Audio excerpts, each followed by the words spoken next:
Which of the following organization issues the rules of global trade? World trade, international monetary fund, world trade organisation या फिर international finance corporation? बताइए।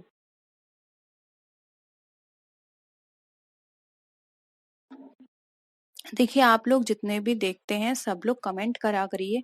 आप लोग comment नहीं करते हैं, लाइक नहीं करते हैं, तो फिर मन नहीं करता। हम लोग इतनी मेहनत कर रहे हैं तो प्लीज थोड़ा सा आप भी करिए।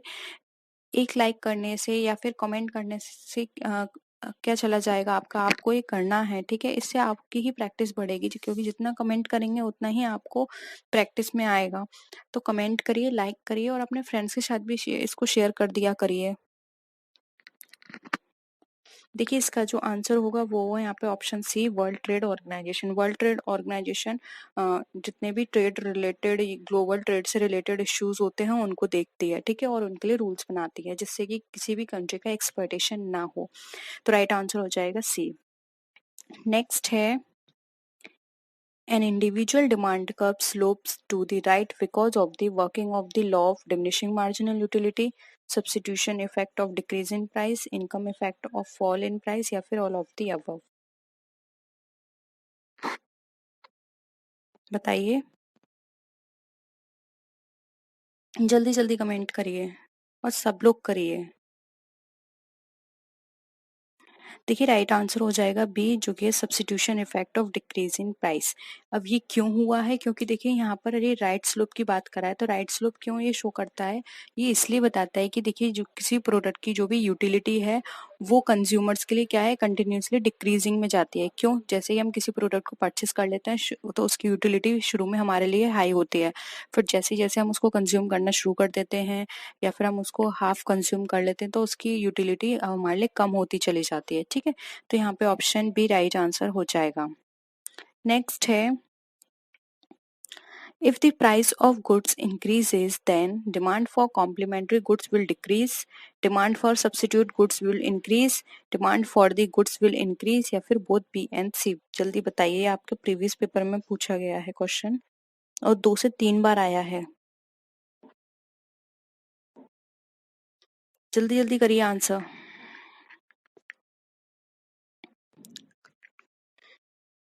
देखिए, यहाँ पर इसका आंसर हो जाएगा डी, जो कि है बोथ बी एंड सी। देखिए, जब भी किसी प्रोडक्ट के प्राइस बढ़ते हैं तो वहां पर जो उसका सब्स्टिट्यूट प्रोडक्ट होता है उसके डिमांड बढ़नी शुरू हो जाती है, क्योंकि लोग स्विच ओवर करना शुरू कर देते हैं। और जो भी वो प्रोडक्ट है जिसके प्राइस बढ़े हैं वो उनकी क्या होती है, डिमांड क्या होती है, डिक्रीज हो जाती है। तो यहाँ पर demand for the goods will decrease कर लीजिएगा, इंक्रीज नहीं होगी, डिक्रीज होगी, ठीक है? बढ़ेगी नहीं, घटती है, ठीक है? उसकी डिमांड तो घटना शुरू हो जाएगी ना। तो ऑप्शन यहाँ पर क्या होगा, डी। कॉम्प्लीमेंट्री इसलिए नहीं होगा, कॉम्प्लीमेंट्री जैसे कि टी और शुगर। अब देखिए, टी के प्राइस बढ़ेंगे तो लोग शुगर भी खरीदना कम कर देंगे, क्योंकि जब टी नहीं है तो वो शुगर, ये क्या है, कॉम्प्लीमेंट्री। फिर ऐसे ही कोई, जैसे कि बाइक एंड पेट्रोल, अब पेट्रोल के दाम बढ़े तो लोगों ने बाइक उस परचेस करना थोड़ा कम कर दिया। क्यों? क्योंकि जब पेट्रोल के ही दाम इतने बढ़ गए हैं। तो ये क्या है, कॉम्प्लीमेंट्री गुड्स हैं, इनकी भी क्या हो जाती हैं, ये भी डिक्रीजिंग में होगी, जबकि इंक्रीज कहा है, इसलिए ऑप्शन गलत है, ठीक है? नेक्स्ट क्वेश्चन है, under perfect competition a firm even after incurring loss continues production till price equal to AC, price equal to AFC, price equal to ABC या फिर प्राइस इक्वल टू TC? बताइए। Perfect competition हमने पढ़ रखा है, क्या होता है परफेक्ट कंपटीशन में?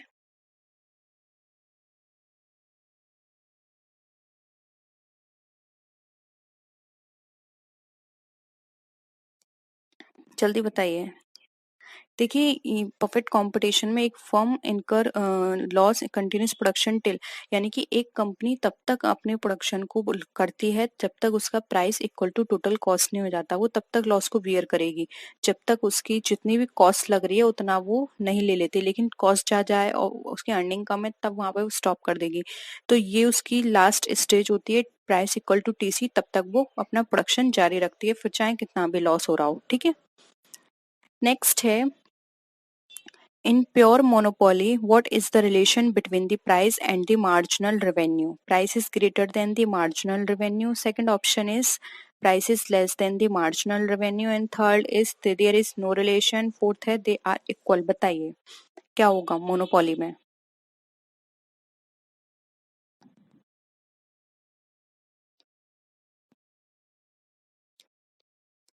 देखिए इतने सारे लोग देख रहे हैं, लाइक भी कर दीजिए बीच बीच में,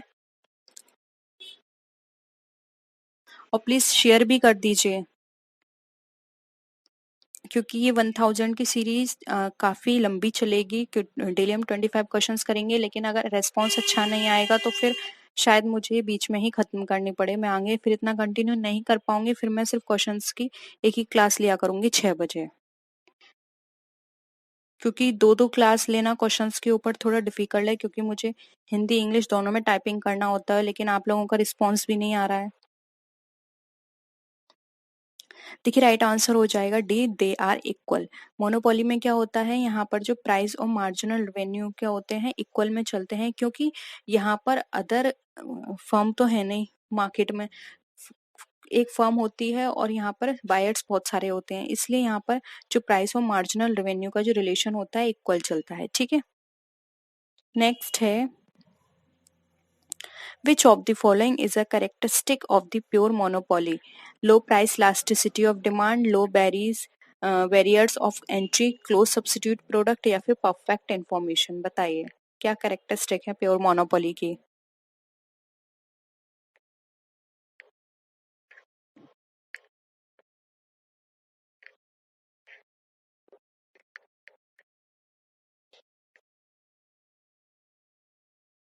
देखिए अभी मैंने आपको बताया था प्योर मोनोपोली में क्या होता है, एक सेलर होता है और मैनी बायर्स होते हैं, तो यहाँ पे जो सब्स्टिट्यूट गुड्स जो होता है वो मार्केट में अवेलेबल नहीं हो पाता, जिसके कारण क्या होता है, डिमांड जो होती है हमारी इलास्टिसिटी और प्राइस की, वो क्या होती है, लो होती है, इसलिए ऑप्शन है यहाँ पे करेक्ट हो जाएगा। नेक्स्ट क्वेश्चन है, the law equi marginal utility is otherwise called as law of substitution, law of diminishing marginal utility, law of negative returns, या फिर नन ऑफ दिस? आंसर करिए।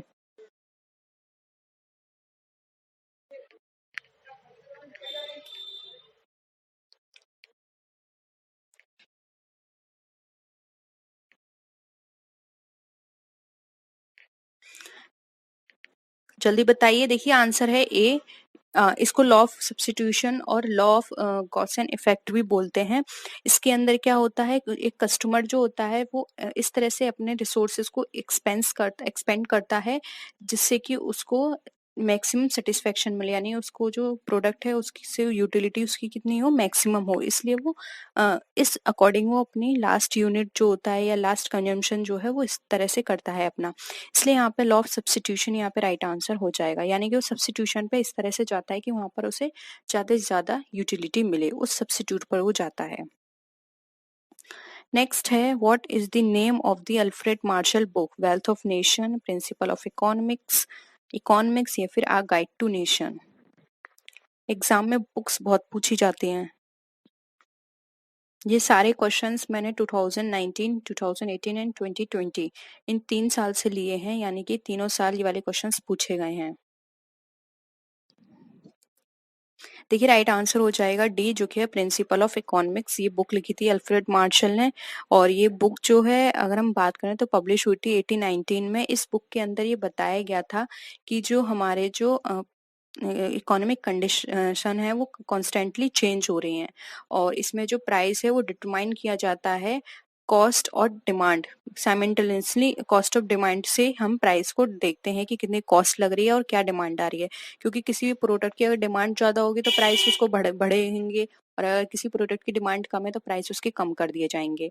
उसी तरह से अगर कॉस्ट ज्यादा लगी है प्रोडक्ट को बनाने में तो प्राइस भी ज्यादा होंगे, और अगर कॉस्ट कम लगी है प्रोडक्ट को बनाने में तो प्राइस भी कम होंगे। ठीक है, तो इसके अकॉर्डिंग हम प्राइस को डिटरमाइन करते हैं। ठीक है, तो ऑप्शन भी यहाँ पे करेक्ट है। नेक्स्ट है, generally demand and income related. अब डिमांड और इनकम में किस तरह का रिलेशन होता है, नेगेटिव, पॉजिटिव, क्वालिटेटिव, या फिर अपोजिट? जल्दी जल्दी बताइए।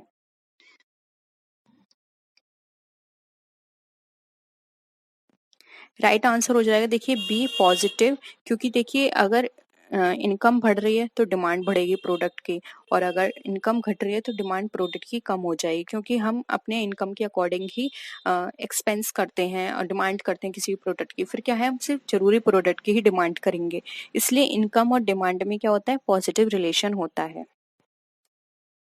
नेक्स्ट है, If the price elasticity of demand is zero, then demand line is parallel of y, parallel of x, falling from upper to lower या फिर rising from the bottom. बताइए.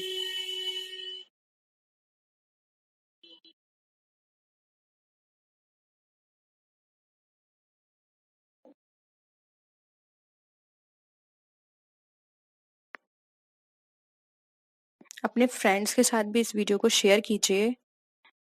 देखिए जितने ज़्यादा लोग होंगे उतना मज़ा आएगा पढ़ाने में. और आप, एक तो लोग भी कम हैं, और चलो कोई प्रॉब्लम नहीं है, लोग कम है, लेकिन फिर आप रेस्पॉन्स भी नहीं कर रहे हैं, सारे लोग मिलके कमेंट भी नहीं कर रहे हैं. कमेंट तो करिए आप, जिससे मुझे भी पता चले कि आपको कितना समझ में आ रहा है, फिर मैं उसी हिसाब से और क्वेश्चंस को डिस्कस करूं. कुछ स्टूडेंट बोलते हैं कि बहुत बेसिक क्वेश्चंस डिस्कस किए जा रहे हैं, थोड़ा हार्ड करिए. कुछ कहते हैं बहुत हार्ड है. तो जब मुझे पता नहीं चलेगा कि ऑडियंस किस तरह की है, तो मैं फिर उस हिसाब से क्वेश्चंस कैसे बता पाऊंगी आपको. और वैसे मेरा पैटर्न हमेशा वही रहा है कि एग्जाम में जो पूछे जा रहे हैं मैं वही डिस्कस कर रही हूँ. और एग्जाम में अगर इजी पूछे जाते हैं तो मुझे इजी डिस्कस करना पड़ेगा, और अगर टफ पूछे जाते हैं तो टफ डिस्कस करना पड़ेगा. ठीक है. तो ये मत सोचिए कि बहुत इजी है या बहुत टफ है. राइट आंसर है इसका ए. देखिए यहाँ पर जो है price elasticity of demand zero है, तो पैरेलल में ही जाएगी डिमांड लाइन, क्योंकि डिमांड की साइड तो वहां पर उनको मूवमेंट होगा ही नहीं इसका. हमारी जो स्लोप जाएगा उसका, इसलिए यहाँ पे ये पैरेलल ऑफ वाई रहेगी. ठीक है. नेक्स्ट है elasticity for demand for salt is relatively elastic, relatively perfect elastic, unitary elastic या फिर रिलेटिवली इन इलास्टिक. बताइए.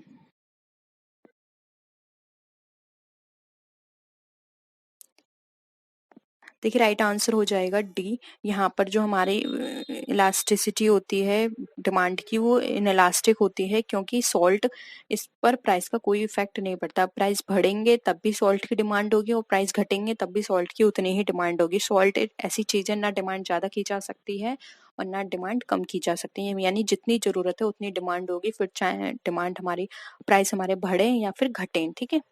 नेक्स्ट है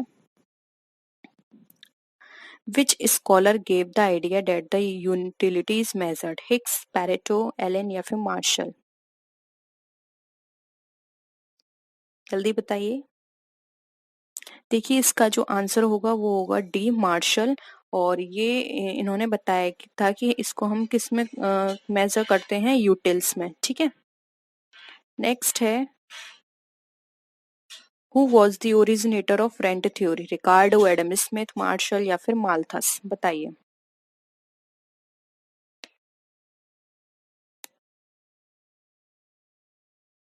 देखिए रेंट थ्योरी दी थी रिकार्डो ने. इन्होंने कहा था कि जब भी हम किसी लैंड को यूज करते हैं तो उसके ओनर को रेंट देना होता है. ठीक है.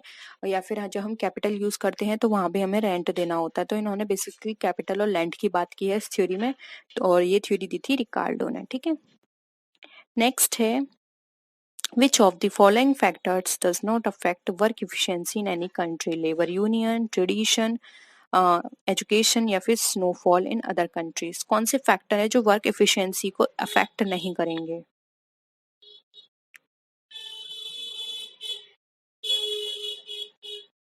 जल्दी बताइए.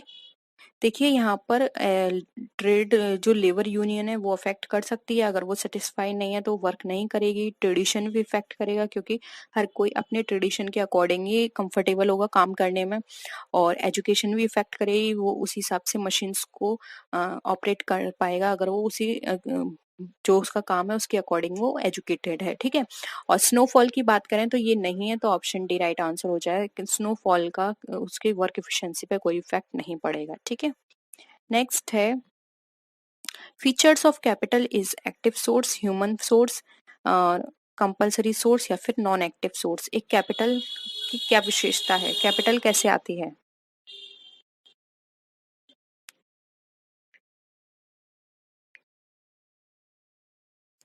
राइट आंसर हो जाएगा देखिए बी, ह्यूमन सोर्स. क्योंकि कैपिटल जो होती है वो मैन मेड होती है, हम क्रिएट करते हैं, उसका क्रिएशन होता है कैपिटल का, एक गॉड गिफ्टेड नहीं होती. इसलिए यहाँ पे option B, human source, right answer हो जाएगा. नेक्स्ट है which of the following is considered as public capital? swing machine of housewife, car of businessman, national highway या फिर tractor of farmer. Public capital की तरह हम यूज करेंगे किसको? ये हमारा शायद 2018 या 19 में पूछा गया क्वेश्चन है, बहुत सिंपल है।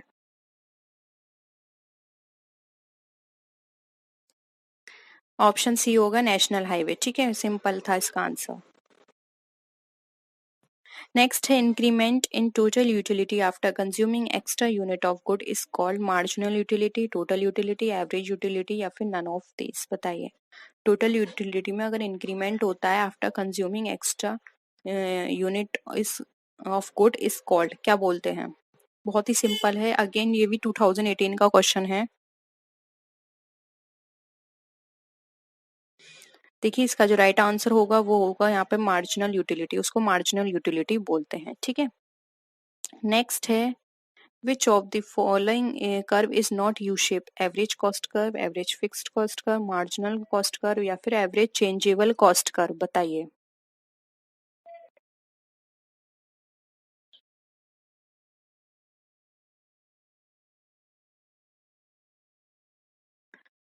बताइए कौन सा होगा यहाँ पर यू शेप कर्व? नहीं होगा, ये नहीं पूछा है यहाँ पर। तो आपने ये ग्राफ बनाए होंगे, उसके बेसिस पर आपको पता होगा। देखिए एवरेज फिक्स कॉस्ट कर्व जो होता है यू शेप नहीं होता है, जबकि एवरेज कॉस्ट कर्व क्या होता है, हम इस तरह से बनाते हैं, यू शेप होता है। मार्जिनल कॉस्ट कर्व भी इस तरह से बनता है और एवरेज चेंजेबल कॉस्ट भी इसी तरह से बनेगा उसका स्लोप। लेकिन एवरेज फिक्स्ड कॉस्ट का ऐसा नहीं होता है, इसलिए ऑप्शन भी यहाँ पे राइट आंसर हो जाएगा। नेक्स्ट है who is the writer of an essay on the principle of population? Marshall, Ely, Malthus या फिर एडम स्मिथ। किसने ये लिखा था एक ऐसे on the principle of population? जल्दी बताइए।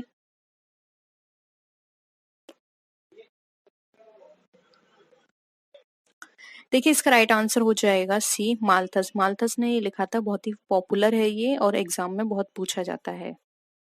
नेक्स्ट है internal auditor is appointed by manager, share holders, government या फिर साइंटिफिक ऑडिट या ऑडिटर। बताइए।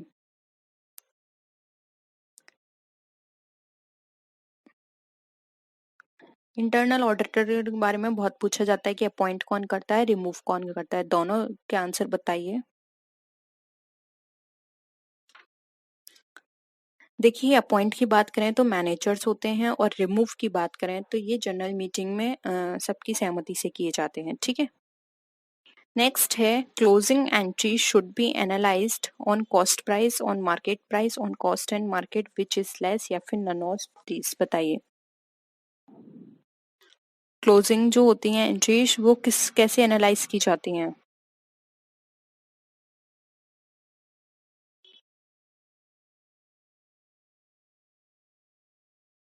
देखिए राइट आंसर हो जाएगा सी। ये हम जो भी हमारे कॉस्ट होती है या जो मार्केट में प्राइस चल रहा है दोनों को एनालाइज करते हैं और जो भी लेस होती है उस पर दिखाई जाती हैं क्लोजिंग एंट्रीज। जैसे कि आपने हम बात करते हैं क्लोजिंग स्टॉक की, क्लोजिंग एंट्रीज हैं तो ये किस पर दिखाते हैं? मार्केट प्राइस और उसका cost price which ever is earlier, ठीक है, वो विच एवर इज लेस ऐसे करके दिखाते हैं। तो यहाँ पे ऑप्शन सी राइट आंसर हो जाएगा। नेक्स्ट है which of the following is called posting? Finding remaining of accounts, comparison of both sides of account, preparing balance sheet from remaining of accounts या फिर recording transactions in accounting book, ये जिसको laser भी बोलते हैं, from journal. बताइए। बहुत simple है ये सब क्वेश्चंस आपके पूछे गए हैं एग्जाम्स में। राइट आंसर हो जाएगा देखिए डी। जब भी हम जर्नल से लेजर में एंट्रीज करते हैं तो उसको बोला जाता है पोस्टिंग, ठीक है।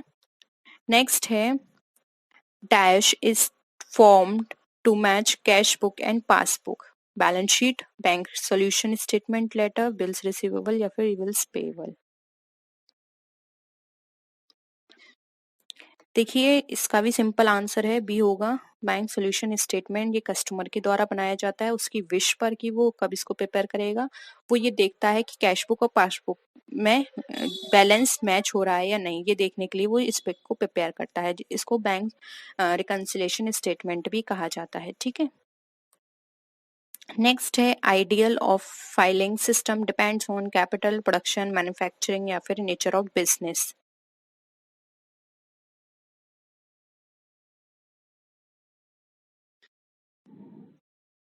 यानी कि एक कंपनी में किस तरह का फाइलिंग सिस्टम होना चाहिए, ये किस पर डिपेंड करेगा। देखिए इसका आंसर हो जाएगा डी, ये डिपेंड करेगा उस कंपनी के नेचर पे। अगर कंपनी में कुछ ऐसा काम होता है जहाँ पे मशीन का काम है या फिर हाईटेक काम है, तो वहां पर हमें फाइलिंग सिस्टम की जरूरत ही नहीं है, हम डायरेक्ट वहां पे एंट्रीज कर देंगे कंप्यूटर में, ठीक है। लेकिन अगर वहां पे पेपर का वर्क ज्यादा होता है तो हमें फाइलिंग सिस्टम रखना पड़ेगा। फिर ट्रांजेक्शन्स बहुत होते हैं, वो भी ओल्ड सिस्टम के बेसिस पर, तब भी फाइलिंग सिस्टम अडॉप्ट करना पड़ेगा। लेकिन न्यू सिस्टम के बेसिस पर वहाँ पे ट्रांजेक्शन्स होते हैं, यानी कि सारे पेपर वर्क ऑनलाइन होते हैं, तो यहाँ पर हमें फाइलिंग सिस्टम उस हिसाब से रखना पड़ेगा, छोटा या फिर रखना ही नहीं पड़ेगा। वैसे तो ये डिपेंड करता है कि बिजनेस का नेचर किस तरह से है, ठीक है। उस पर डिपेंड करेगा कि हम फाइलिंग सिस्टम कौन सा अडॉप्ट करें, क्योंकि फाइलिंग सिस्टम भी बहुत सारे होते हैं। इसलिए ऑप्शन डी यहाँ पे राइट आंसर हो जाएगा। नेक्स्ट है who can cancel the cheque, drawer, holder, banker या फिर ऑल ऑफ दीज। एक चेक को कौन कर सकता है ड्रॉ, कैंसिल।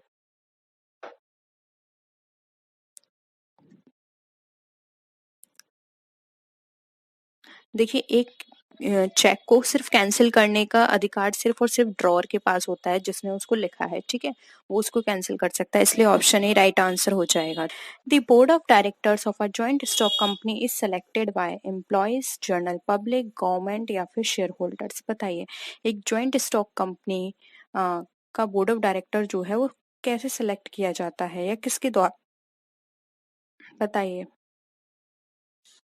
देखिए प्लीज जितने लोग आते हैं उतने लोग कमेंट करा करिए, फिर मजा नहीं आएगा पढ़ाने में। क्या फायदा मैं फिर ये सीरीज बीच में ही मुझे खत्म करनी पड़े, क्योंकि आप लोग जितना आंसर करेंगे, डाउट है पूछिए, आप स्क्रीनशॉट दीजिए मुझे टेलीग्राम पर या मैसेज करिए, मैं आपको बताऊंगी। लेकिन प्लीज कमेंट करा करिए जल्द से जल्दी, जिससे मुझे पता चले कि आप लोगों के कितने क्वेश्चंस क्लियर हैं, ठीक है।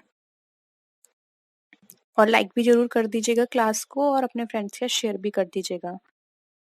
देखिए इसका जो यहाँ पे आंसर है वो है ऑप्शन डी, जो कि है शेयर होल्डर्स, ठीक है। Share holders joint stock company के डायरेक्टर को अपॉइंट करते हैं, जिससे कि उन्हें पता चले कि जो भी कार्य कंपनी के अंदर किया जा रहा है काम, वो उसमें ट्रांसपेरेंसी है। क्योंकि अगर बोर्ड ऑफ डायरेक्टर्स जो अपॉइंट करेंगे, अगर वो कंपनी के ही कमेटी के लोग करेंगे, तो वहां पर क्या होगा, उनको ये लगा रहेगा शेयर होल्डर्स को कि वो उनके ही बायस होकर काम करेंगे, इसलिए वो शेयर होल्डर्स इनको अपॉइंट करते हैं, जिससे कि वो ट्रांसपेरेंसी रखे काम में और किसी से भी बायस ना हो, ठीक है। सेकंड है liability of a partner, unlimited, limited to the extent of share in profit, limited to the extent of his capital, limited to the extent of his share. बताइए क्या होगा इसका राइट आंसर।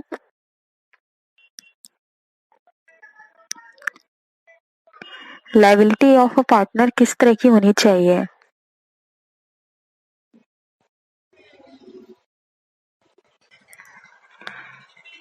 जल्दी से करिए आंसर। देखिए अगर हम एक पार्टनर की लायबिलिटी की बात करें, तो यहाँ पर इसकी जो लायबिलिटी होती है वो अनलिमिटेड होती है।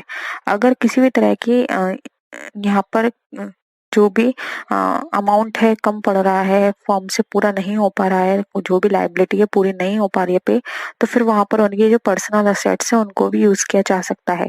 इसलिए ये कहा जाता है कि पार्टनरशिप के अंदर पार्टनर की लायबिलिटी कैसी होती है, unlimited.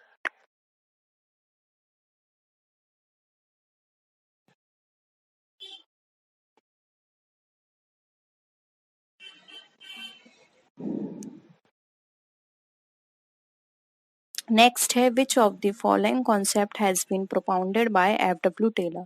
Committee organisation, functional organisation, line and staff organisation या फिर लाइन ऑर्गेनाइजेशन। बताइए इसमें से कौन सा कॉन्सेप्ट है जो एफ.डब्ल्यू. टेलर ने दिया था। एग्जाम में ये पूछा गया है क्वेश्चन आपके।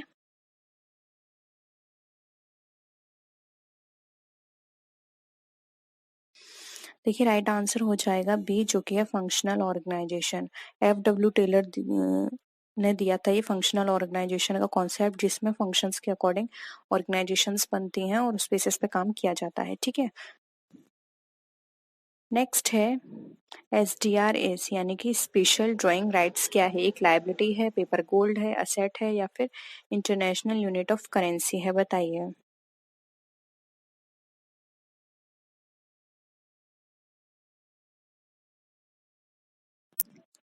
क्या होगा इसका राइट आंसर?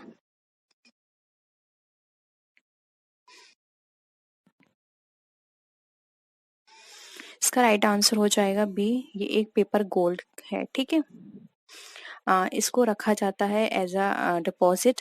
जब भी हम बात करते हैं जो हमारी जो करेंसी छपती है तो वहां पर ये SDR रखा जाता है। ठीक है, यानी कि जहाँ हमारी करेंसी बनाई जाती है तब वहां पर इसको एज अ रिजर्व रखा जाता है। नेक्स्ट है journal is a memorandum book, secondary book, primary book या फिर none of the above? Journal कौन सा बुक कहलाती है?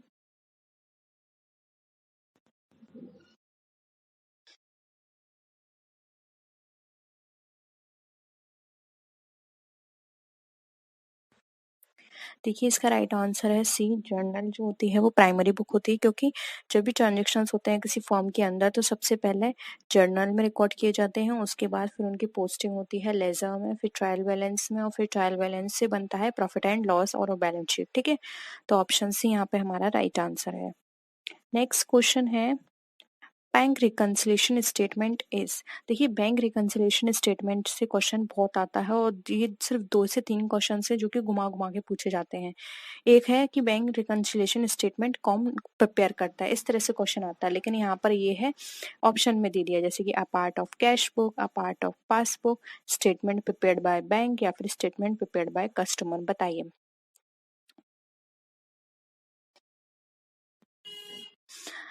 अगर आपने 1000 सीरीज पूरी देख ली तो मुझे नहीं लगता कि फिर आप इसमें से पूरे मार्क्स नहीं ला पाएंगे अपने कॉमर्स पेपर में, क्योंकि 1000 सीरीज में हम सारे क्वेश्चंस डिस्कस कर लेंगे जो कि आपके एग्जाम में पूछे जाते हैं या हमें लगता है कि इम्पोर्टेंट है। ठीक है, तो प्लीज सीरीज को जरूर देखिएगा, लास्ट तक देखिएगा सारी सीरीज को, जिससे कि आपकी तैयारी अच्छे से हो पाए। तो देखिए बैंक रिकंसिलिएशन स्टेटमेंट की बात करें तो ऑप्शन डी राइट आंसर होगा। ये कस्टमर के द्वारा प्रिपेयर किया जाता है जब उसे लगता है कस्टमर की विश पे तैयार होता है। ऑप्शन डी यहाँ पे हमारा करेक्ट है। नेक्स्ट है which of the following is not a part of double entry system? इसमें कौन सा डबल एंट्री सिस्टम का पार्ट नहीं है? कैश बुक, लेजर, जर्नल या फिर बैंक रिकंसिलिएशन स्टेटमेंट?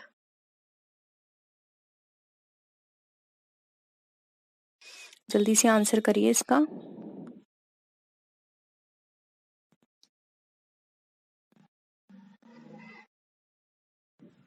देखिए डबल एंट्री की बात करें तो यहाँ पर ऑप्शन डी राइट आंसर हो जाएगा। ये डबल एंट्री सिस्टम का पार्ट नहीं है, जबकि कैश बुक में डबल एंट्री की जाती है, लेजर में डबल एंट्री की जाती है एंड जर्नल में की जाती है। तो ऑप्शन डी यहाँ पे हमारा राइट आंसर हो जाएगा। नेक्स्ट क्वेश्चन है current liabilities include bills payable, creditors, outstanding expenses या फिर ऑल ऑफ दीज? बताइए।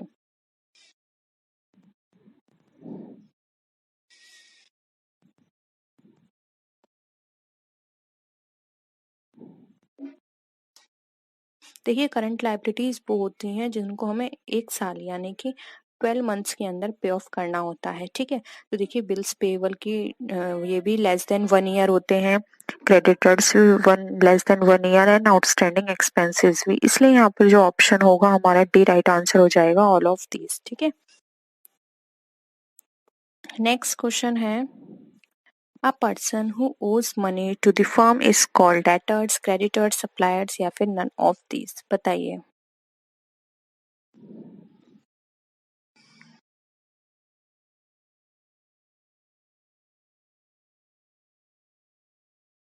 हु ओज द फर्म की बात की गई है तो यहाँ पे बी राइट आंसर हो जाएगा क्रेडिटर, क्योंकि अब वो क्या है हमारी रेस्पॉन्सिबिलिटी है और हमारी लाइबिलिटी है उसको पेमेंट करना, तो ऑप्शन बी यहाँ पे करेक्ट है। नेक्स्ट है accounting equation is based on cons concept, separate entity concept, accrual concept या फिर डुअल कॉन्सेप्ट? बताइए क्या होगा यहाँ पे हमारा राइट आंसर। अकाउंटिंग जो की जाती है इक्वेशन, या ये बोल सकते हैं अकाउंटिंग ट्रांजेक्शन्स करते हैं तो किस बेसिस पर करते हैं हम, अकाउंटिंग हमारी किस पर बेस्ड है, किस प्रिंसिपल पर? अब तो मैंने बहुत आपको बहुत इजीली समझा दिया ये क्वेश्चन। क्या ये पूछना चाह रहे हैं? देखिए डी आंसर हो जाएगा यहाँ पे कि अकाउंटिंग इक्वेशन जो होती है वो हमारे डुअल एस्पेक्ट पे होती है, यानी कि डेबिट और क्रेडिट होगा दोनों का, जिसको हम डेबिट साइड और नेम साइड बोलते हैं, यानी कि जमा पक्ष और नाम पक्ष। ठीक है, तो दो साइड है, तो ऑप्शन डी यहाँ पे हमारा डुअल एस्पेक्ट या डुअल कॉन्सेप्ट हो जाएगा। अब नेक्स्ट क्वेश्चन पे आते हैं। What does we call two parallel lines drawn on the main page of cheque, यानी कि जब हमारा जो चेक होता है उसके हम पैरेलल दो लाइन खींच देते हैं, उसको क्या बोलते हैं? Dishonour of cheque, endorsement of cheque, cross cheque या फिर नन ऑफ द अबव? बताइए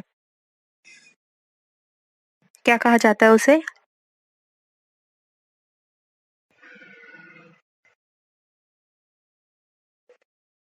देखिए इसको कहा जाता है सी, क्रॉस चेक। मेन इसका पर्पस होता है क्रॉस चेक का, जो भी फ्रॉड हो रहे हैं उनको रोकना। ठीक है, नेक्स्ट क्वेश्चन पे आते हैं। विच of the following is responsibility of trade? Debtor, withdrawal, creditor या फिर रिसिप्ट बिल? व्यापार की जिम्मेदारी इसमें से कौन होता है? बताइए क्या होगा इसका राइट आंसर?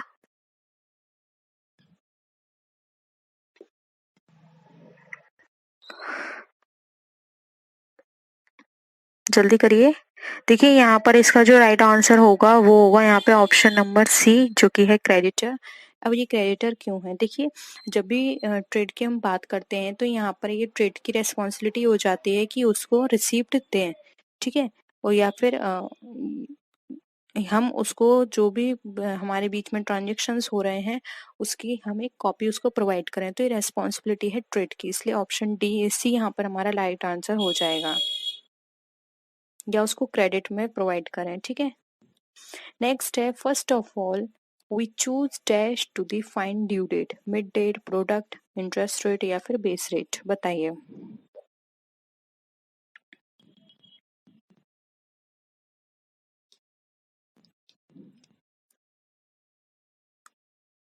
जब भी हम ड्यू डेट फाइंड आउट करते हैं तो सबसे पहले कौन सी डेट हम लेते हैं इसको निकालने के लिए? देखिए राइट आंसर हो जाएगा डी, बेस रेट, क्योंकि बेस रेट के बेसिस पर ही हम ड्यू डेट अपनी निकाल सकते हैं। फॉर एग्जांपल जैसे कि अगर हमें अपना पॉपुलेशन चेक करनी होती, तो पॉपुलेशन के लिए जो हमने डेट बेस ईयर माना है वो कौन सा माना है? 1971 को बेस ईयर माना है। उसी के बेसिस पर हर 10 साल बाद हम करते हैं अपनी जनगणना। तो हर चीज की एक बेस रेट होती है जिसके बेसिस पर हम सारी कैलकुलेशन करते हैं। जैसे कि आप हाउस प्रॉपर्टी की इनकम कैलकुलेट करते हैं इनकम टैक्स के अंदर, तो वहां भी आप एक बेस रेट लेके चलते हैं। ठीक है, इसलिए यहाँ पे ऑप्शन डी हमारा राइट आंसर हो जाएगा। नेक्स्ट है चेक इज। अब चेक क्या है? बिजनेस रिपोर्ट है, बैंकिंग रिपोर्ट है, इंडोर्समेंट रिपोर्ट है या फिर नन ऑफ दीज? क्या है हमारा चेक?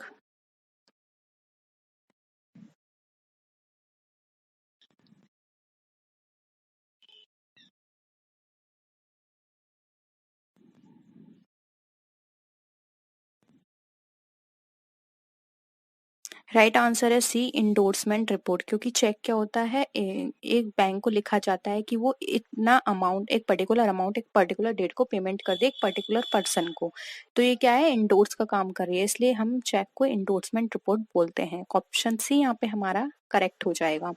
नेक्स्ट है अ डिवेंचर डज नॉट है fixed interest rate, maturity period, voting right या फिर प्रायोरिटी इन लिक्विडेशन? बताइए डिवेंचर के पास कौन सा राइट नहीं होता है?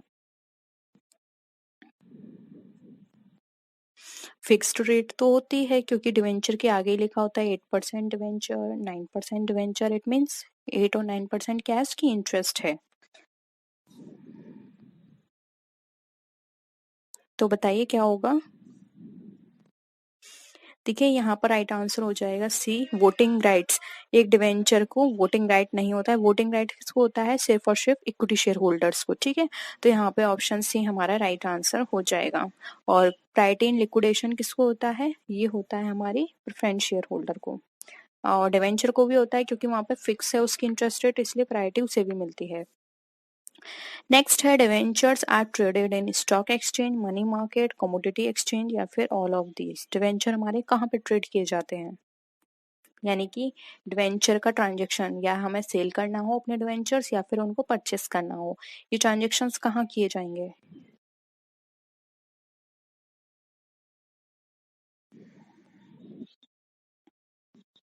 जल्दी जल्दी आंसर करिए। राइट आंसर हो जाएगा ए, जो कि है स्टॉक एक्सचेंज। एक डिवेंचर ट्रेड किया जाएगा स्टॉक एक्सचेंज के अंदर, क्योंकि स्टॉक एक्सचेंज में डिवेंचर इक्विटी का ही हम शेयर वो ट्रांजेक्शन्स करते हैं, उनको सेल और परचेज करेंगे वहां पर।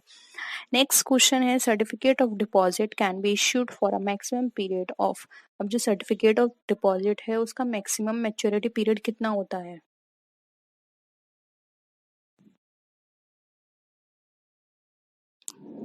लाइक करिए जल्दी से क्लास को, अगर आपको क्लास पसंद आ रही है तो, और फिर इसका आंसर करिए जल्दी से।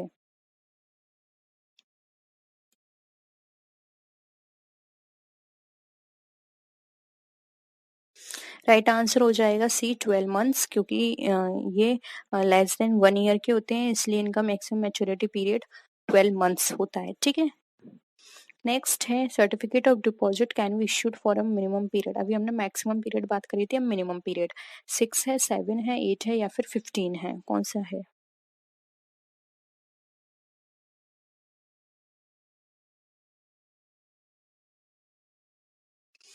देखिए यहाँ पर इसका जो आंसर होगा वो होगा 7। मिनिमम डेज 7 है और मैक्सिमम है 12 मंथ्स। ठीक है, तो ऑप्शन यहाँ पर 20 का करेक्ट है। नेक्स्ट क्वेश्चन है, short term funds are dealt in, यानी कि जहां पर उनकी डीलिंग की जाती है, कैपिटल मार्केट है, मनी मार्केट, कमोडिटी मार्केट या फिर नन ऑफ दिस। कहाँ पे शॉर्ट टर्म फंड्स की डीलिंग होती है?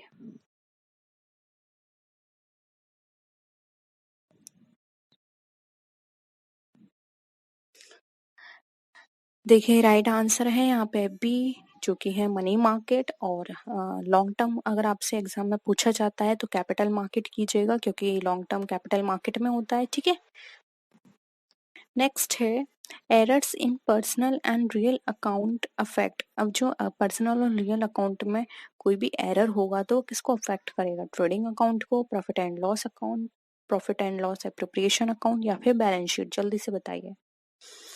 आप ये आंसर इसलिए भी ऐसे भी कर सकते हैं, आपको ये पता होना चाहिए कि पर्सनल और रियल अकाउंट कौन कौन से होते हैं और वो कहाँ कहाँ शो किए जाते हैं, और वो जहाँ जहाँ शो किए जाएंगे वहीं उनका इफेक्ट पड़ेगा। ठीक है,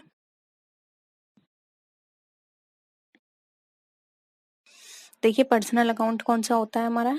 कैपिटल हो गया। रियल अकाउंट कौन सा होता है हमारा? जल्दी बताइए। ये दोनों कहाँ शो किए जाते हैं? जी, ये हमारे बैलेंस शीट में शो किए जाते हैं, इसलिए यहाँ पे ऑप्शन डी हमारा राइट आंसर हो जाएगा। इससे बैलेंस शीट पर असर पड़ेगा अगर यहाँ पर इनको सही तरह से कैलकुलेट नहीं किया जाएगा तो। नेक्स्ट है, which of the following is an example of non cash expenses? Depreciation, wages and salary, rent of the premises या फिर टेलीफोन एक्सपेंसेस?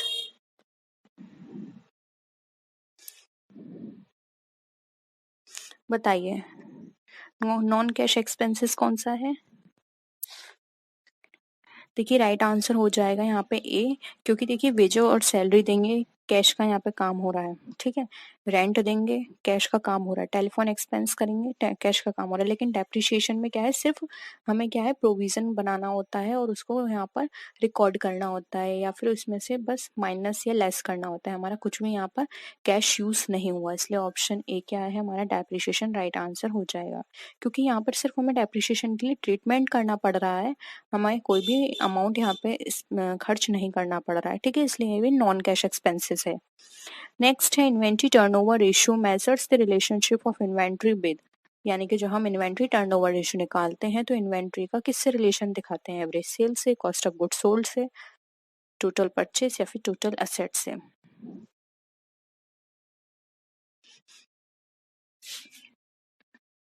जल्दी से आंसर करिए।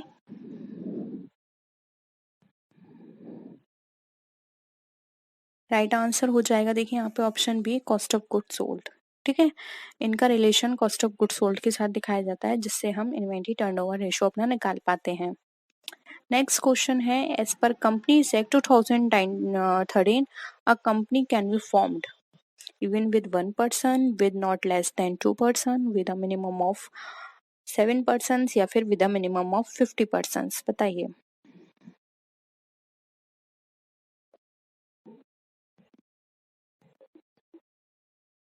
क्या लगता है आपको? देखिए 2013 का जो अमेंडमेंट हुआ था कंपनीज एक्ट का, उसमें ये बताया गया था कि एक कंपनी जो है, पहले क्या था कि 7% होना चाहिए, लेकिन अब ये कहा गया है कि एक कंपनी 1% के साथ भी फॉर्म की जा सकती है, इसलिए ऑप्शन ए हमारा राइट आंसर हो जाएगा। नेक्स्ट क्वेश्चन है, if all the partners are insolvent except one, तब क्या कंडीशन होगी? Only partnership dissolved, partnership agreement is dissolved, the insolvent partners are automatically thrown out from the business, या फिर partnership firm is dissolved? क्या होगा? यानी कि सब पार्टनर को छोड़कर सिर्फ एक इंसॉल्वेंट है, ये सॉरी सॉल्वेंट है, या फिर ऐसे भी बोल सकते हैं सब पार्टनर्स इंसॉल्वेंट हो गए एक को छोड़कर, तो क्या कंडीशन होगी? देखिए अगर कभी भी किसी भी फर्म के अंदर सारे पार्टनर इंसॉल्वेंट हो जाते हैं लेकिन सिर्फ एक पार्टनर सॉल्वेंट बचता है, तो ऐसी कंडीशन में वहां पर जो पार्टनरशिप है वो डिसॉल्व हो जाती है, लेकिन पार्टनरशिप फर्म बचती है, इसलिए ऑप्शन डी यहाँ पे राइट आंसर हो जाएगा। यानी कि अब उन्होंने उनको जो रिमेनिंग पार्टनर जो है या एक पार्टनर जो है उसको किसी और को लाना पड़ेगा और फिर उसको दोबारा से फॉर्म करना पड़ेगा। नेक्स्ट है, fixed deposit is also referred to as term deposit, recurring deposit, demand deposit या फिर करंट डिपॉजिट?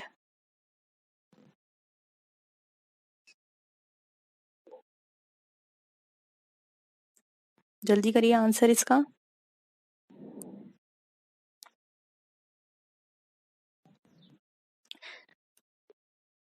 देखिए फिक्स डिपॉजिट का मतलब क्या है, एक पर्टिकुलर टाइम पीरियड के लिए हो रही है, और टर्म का मतलब क्या होता है, टाइम। तो यहाँ पर fix deposit is also refer to as term deposit, इसलिए ऑप्शन है यहाँ पे हमारा करेक्ट है।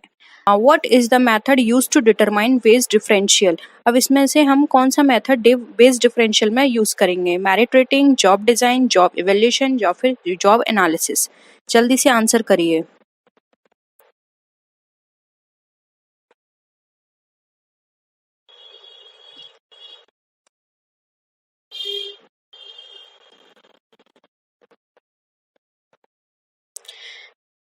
देखिए राइट आंसर हो जाएगा ए, जो कि हमारा merit rating. Job design, job evaluation and job analysis ये कोई हमारा वेज डिफरेंशियल के मेथड नहीं है, ठीक है।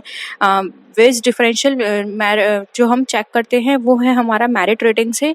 हमारे जो वैसे डिफरेंट हमारे पास मेथड हैं जिससे हम अपने वेज को कैलकुलेट कर सकते हैं कि किसको कितना वेज देना है, जैसे कि मिनिमम वेज रेट हो गया, एवरेज वेज रेट हो गया, मैक्सिमम वेज रेट हो गया, यानी कि हमें उन्हें किस हिसाब से वेज प्रोवाइड करनी है, ठीक है। तो यहाँ पर मेरिट रेटिंग हमारा आंसर सही होगा। नेक्स्ट क्वेश्चन है, which of the following statement is false? यानी कि इसमें से आपको बताना है कौन सा स्टेटमेंट फॉल्स है। फर्स्ट है, closing stock given in the trial balance is shown in the profit and loss account. Second है, depreciation affects the value of the assets. Third है हमारा, interest on drawings is an income for business. And fourth है हमारा, net profit is a liability of to the concern. बताइए कौन सा option इसमें हमारा फॉल्स है?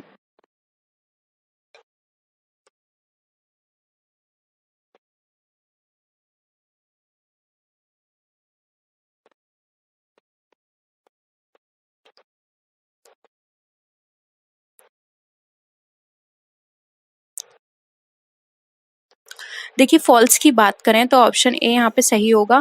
क्लोजिंग स्टॉक अगर हमारा ट्रायल बैलेंस में दिया होता है तो हम उसको यहाँ पर प्रॉफिट एंड लॉस में यहाँ पर नहीं दिखाते हैं। हम इस क्लोजिंग स्टॉक को कहाँ दिखाएंगे?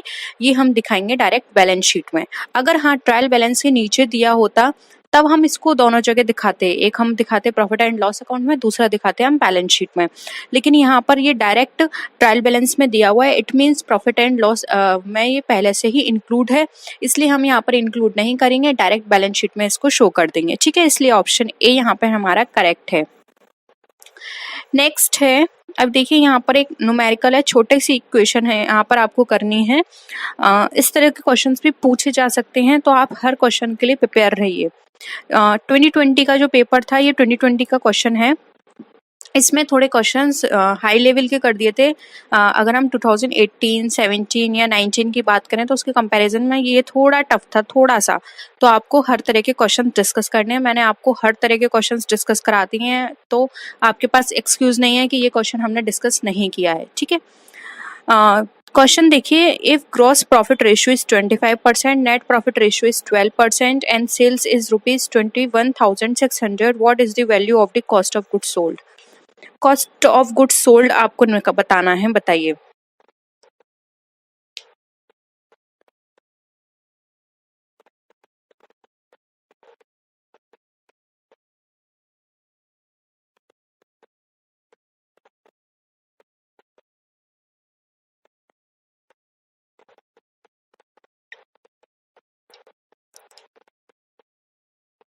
सॉल्व करिए, फिर मैं करती हूँ सॉल्व।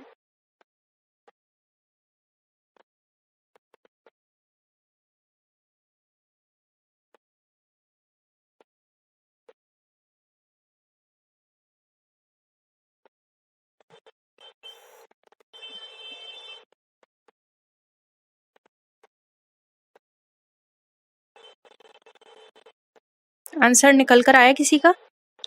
देखिए मैं करूं सॉल्व। देखिए ग्रॉस प्रॉफिट रेशियो हमें कितना दे रखा है, 25%, ठीक है। और कॉस्ट ऑफ गुड्स सोल्ड हमारा यहाँ पर निकालना है। तो यानी कि अगर हम ये सोच के चलें कि हमारा जो टोटल प्रॉफिट है वो 100 है, ग्रॉस प्रॉफिट उसमें 25% है, तो ये इसमें माइनस करेंगे तो रिमेनिंग कितना बचा, 75%। यानी कि 75% क्या है, हमारी सेल है। अ, अब 25% सेल है, तो इसका आप निकाल लीजिए। कॉस्ट ऑफ गुड्स सोल्ड आपको कितना नहीं दे रखा है, यहाँ पर सेल्स दे रखी है। तो सेल है आपकी 21,600, आप इसमें 75% निकालिए इसका। अब 75 को 216 से मल्टीप्लाई करिए।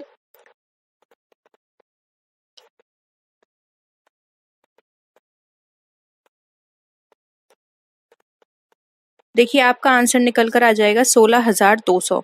यानी कि कॉस्ट ऑफ गुड्स सोल्ड आपकी कितनी आ गई, 16,200, ठीक है। नेक्स्ट है due point analysis relates to. अब ये ड्यू पॉइंट एनालिसिस जो है वो किससे रिलेटेड है, analysis of capital assets, analysis of profit, capital budgeting है, यानी कि या फिर फिक्स्ड असेट्स, किसकी एनालिसिस से रिलेटेड है।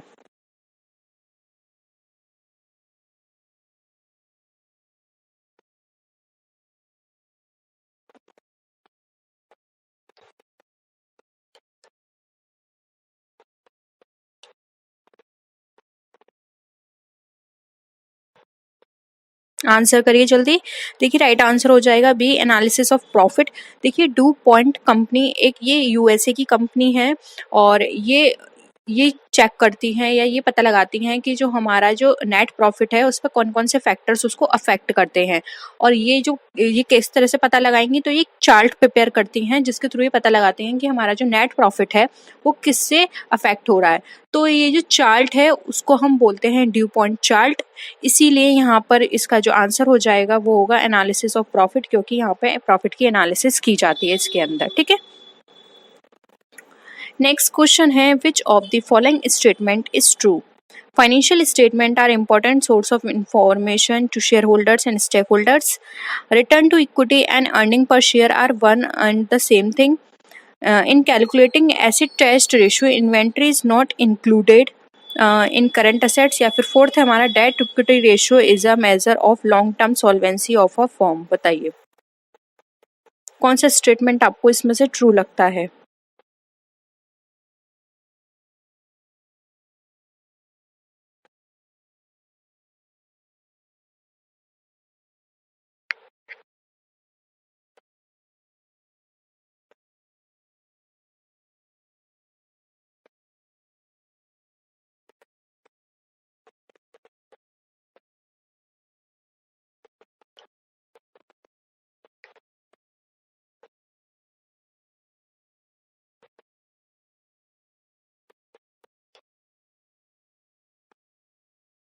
आंसर करिए जल्दी।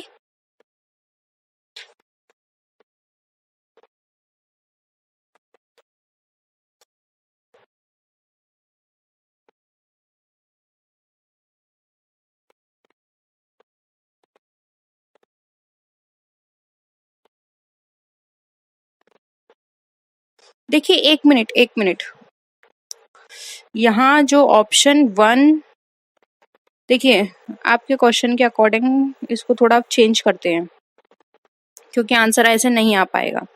इज नॉट ट्रू कर लीजिएगा।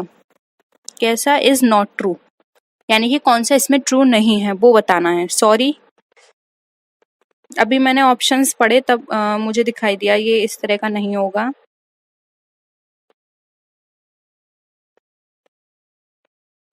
अब बताइए, आपको इसमें से बताना है कौन सा ट्रू नहीं है।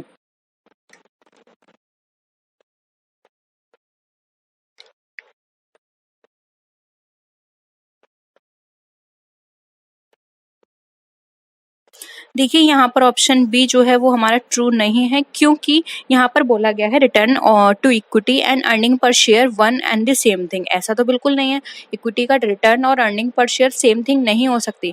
रिटर्न टू इक्विटी का ये बताता है कि इक्विटी पर कितना रिटर्न मिल रहा है, यानी एक शेयर होल्डर फंड जो होता है वो हम ये यहाँ पर कैलकुलेट करते हैं रिटर्न ऑन इक्विटी के थ्रू।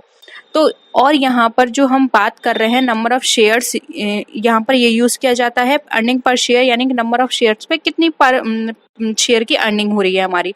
तो दोनों यहाँ पर अलग चीज है, यहाँ पर वो शेयर होल्डर्स के पॉइंट ऑफ व्यू से बात की जा रही है और यहाँ पर कंपनी के पॉइंट ऑफ व्यू से बात की जा रही है कि अर्निंग पर शेयर कितना निकल कर आ रहा है। ठीक है, तो ये यहाँ पर अलग चीज है। ऑप्शन ए हमारा ट्रू है, क्योंकि यहाँ पर फाइनेंशियल स्टेटमेंट से हमारे शेयर होल्डर्स को हेल्प मिलती है, तभी वो फाइनेंशियल स्टेटमेंट को देखकर ये जज करते हैं कि हाँ अब हमें इस कंपनी में इन्वेस्ट करना है या नहीं।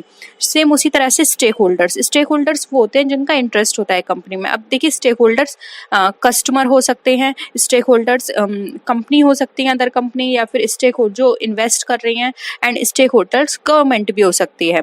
अब एंड थर्ड भी हमारा सही है, क्योंकि asset ratio inventory is not included in current assets. ये भी सही है कि इन्वेंट्री को हम करंट असेट्स के अंदर इंक्लूड नहीं करते हैं एसेट टेस्ट रेशियो की बात करें, क्योंकि वहां पर क्या करते हैं, आपने देखा होगा जब हम current asset test ratio calculate करते हैं तो करंट असेट्स जो होती है उसमें से हम स्टॉक और प्रीपेड एक्सपेंसेस को माइनस कर देते हैं, तो स्टॉक जो है वो हमारा इन्वेंट्री ही है। एंड थर्ड ऑप्शन है हमारा डेट इक्विटी रेशियो इस measure of long term solvency of a firm. Yes, ये बिल्कुल सही है, इसलिए यहाँ पे नॉट ट्रू है, तो ऑप्शन बी हमारा राइट आंसर हो जाएगा। ठीक है, नेक्स्ट क्वेश्चन है treasury bill period is generally. अब जो ट्रेजरी बिल होता है उसका पीरियड जर्नली कितना होता है, 91, 182, 364 या फिर ऑल ऑफ दीज।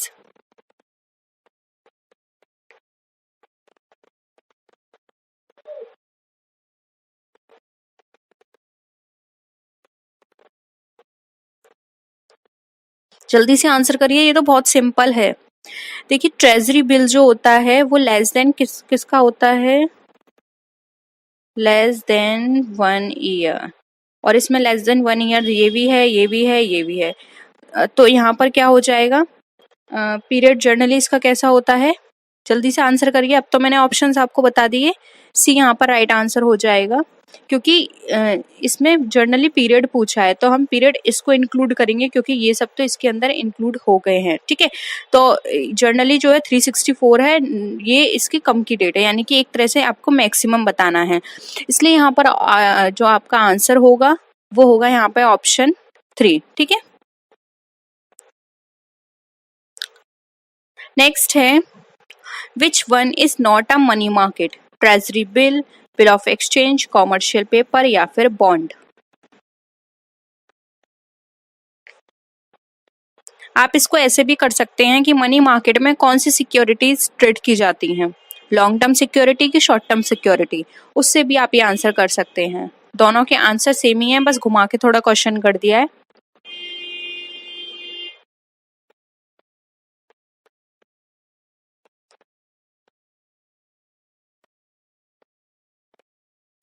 देखिए यहाँ पे नोट पूछा है, तो treasury bill less than 1 year है और मनी मार्केट में शॉर्ट टर्म होता है, तो ये तो कट गया।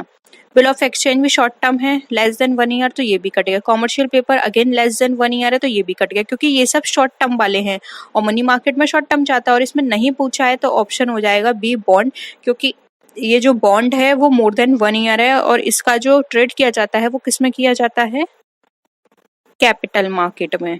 ठीक है, किसमें? कैपिटल मार्केट में। तो ऑप्शन यहाँ पर आपका डी करेक्ट हो जाएगा। नेक्स्ट है When a right to purchase securities is given it is known as, यानी कि जब एक राइट दे दिया जाता है सिक्योरिटीज को परचेस करने का मार्केट में तो उसको क्या बोलते हैं? Call option, put option, call and put option या फिर ऑल ऑफ दीज?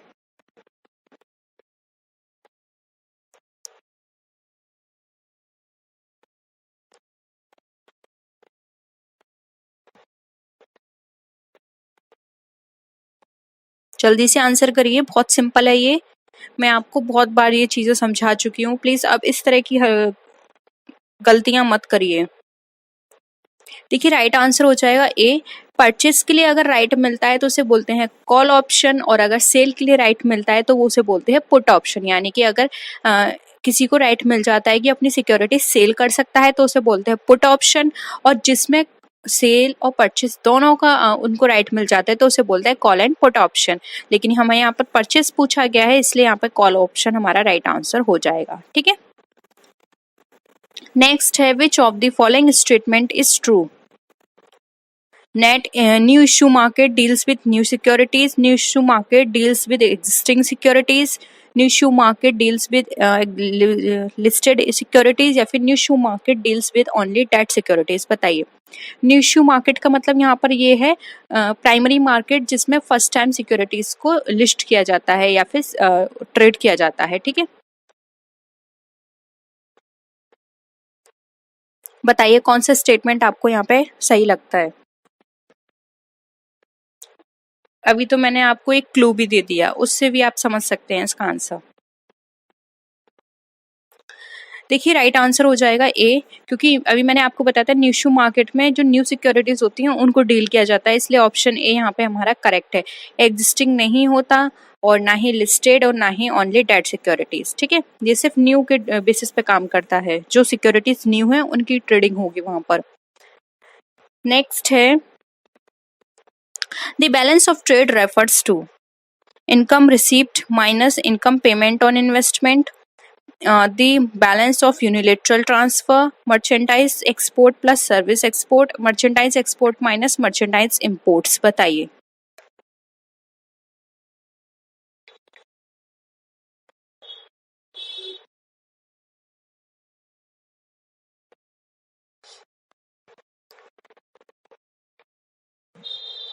मर्चेंडाइज एक तरह से आप यहाँ पर व्यापार ले सकते हैं। ठीक है, अब आंसर करिए क्या होगा?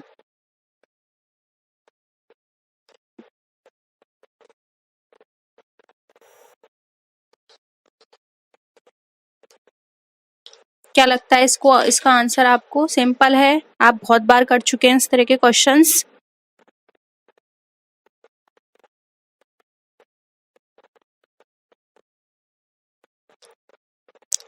देखिए यहाँ पर जो इसका आंसर होगा वो डी होगा। जब हमारा एक्सपोर्ट और इंपोर्ट इनकी यहाँ पे रिलेशनशिप देखी जाती है, यानी कि एक्सपोर्ट में से माइनस किया जाता है इंपोर्ट को, तो उसको बोलते हैं बैलेंस ऑफ ट्रेड। और हमारे इंडिया का बैलेंस ऑफ ट्रेड हमेशा कैसा रहता है? नेगेटिव रहता है। ठीक है, यानी कि एक्सपोर्ट ज्यादा रहता है, इंपोर्ट कम रहता है। ठीक है, सॉरी इंपोर्ट ज्यादा रहता है और एक्सपोर्ट कम रहता है, जबकि होना क्या चाहिए? एक्सपोर्ट ज्यादा होना चाहिए जिससे कि फॉरेन करेंसी हमारे पास आए, लेकिन ऐसा नहीं हो पाता। हम लोग इंपोर्ट ज्यादा करते हैं और एक्सपोर्ट कम करते हैं। ये अलग इश्यू है कि ऐसा क्यों होता है, क्यों क्या क्या रीजन है इसके। लेकिन यहाँ पर जो बैलेंस ऑफ ट्रेड है इसका राइट आंसर हो जाएगा डी। मर्चेंडाइज एक्सपोर्ट माइनस करते हैं जब मर्चेंडाइज इंपोर्ट से, तो वहां पर हमारा बैलेंस ऑफ ट्रेड निकल कर आता है। ठीक है, नेक्स्ट क्वेश्चन है which statement about GDP is correct? अब जीडीपी के अकॉर्डिंग कौन सा स्टेटमेंट हमारा यहाँ पे करेक्ट होता है?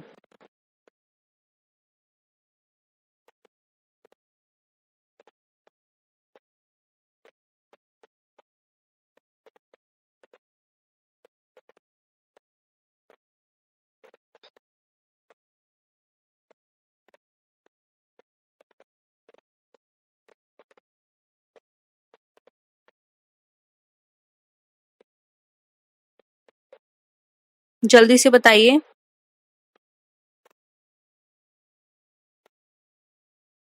देखिए एक्स का मतलब यहाँ पे गुड से है, एम का मतलब सर्विस से है। देखिए राइट आंसर हो जाएगा डी। जब जीएनपी में से हम गुड्स एंड सर्विस, जो भी हमारी जो फाइनल गुड्स है और सर्विस है, वो जो उसका जो पूरा यहाँ पर कैलकुलेशन निकल कर आता है, यानी कि जीएनपी में से जितने भी हमने गुड्स यहाँ पर गुड्स की डीलिंग की है और जितनी भी सर्विस है उसको यहाँ पे प्रोड्यूस किया या उसकी डीलिंग की है एक अकाउंटिंग पीरियड में, अकाउंटिंग ईयर में, वो हम दोनों यहाँ पर, इसलिए यहाँ पर जो फाइनल हमारा आउटपुट निकल कर आता है वो हमारा जीडीपी बताया जाता है। तो यहाँ पर इक्वेशन ए भी सही है। और सेकंड इक्वेशन देखें तो normal GDP is the value of GDP at the constant price, ये इक्वेशन भी हमारा सही है, क्योंकि नॉर्मल जीडीपी क्या होती है, वो हमारी बताती है GDP at a constant price पर, ठीक है, यानी कि उसमें कोई भी चेंजेस नहीं है। तो यहाँ पर ऑप्शन बी भी करेक्ट है, इसलिए बोथ ए एंड बी हमारा राइट आंसर हो जाएगा। जीडीपी के अकॉर्डिंग ये दोनों ही स्टेटमेंट सही हैं, ठीक है।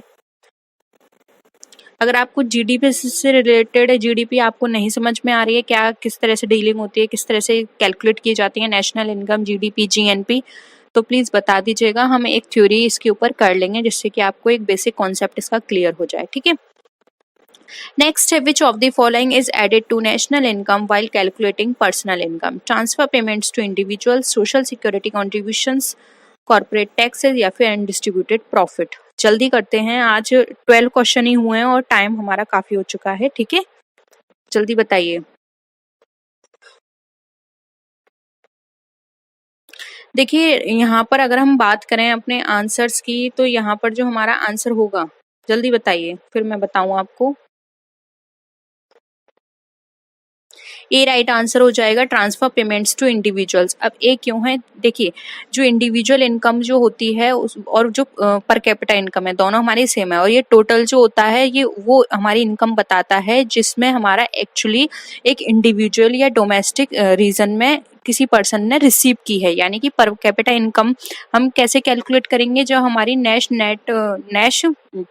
नेट नेशनल प्रोडक्ट जो है उसमें से undistributed profit, social welfare donation, ये हम माइनस कर देंगे, और साथ में अगर इसमें हम transferable income, interest on public loans, इसको प्लस कर देंगे, तब हमारी पर कैपिटा इनकम निकल कर आएगी, ठीक है। तो यहाँ पे ट्रांसफर पेमेंट्स टू इंडिविजुअल्स ही हमारा राइट आंसर हो जाएगा। इन शॉर्ट आप इसको ऐसे समझ सकते हैं, पर कैपिटा इनकम वो इनकम होती है जिसमें एक पर्सन अपने सारे खर्चों को निकालने के बाद जो उसके पास बचता है, ठीक है, यानी एक इंडिविजुअल की क्या इनकम है वो।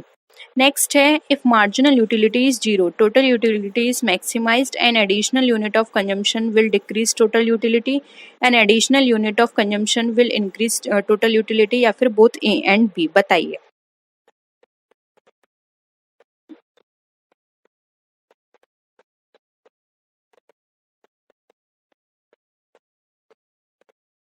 बहुत सिंपल है, बहुत बार डिस्कस कर चुके हैं, आंसर ए होगा।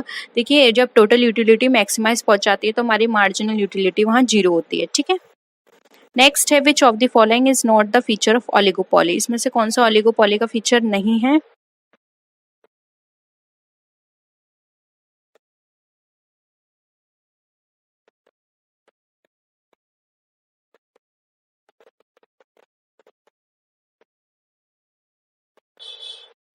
आंसर करिए जल्दी।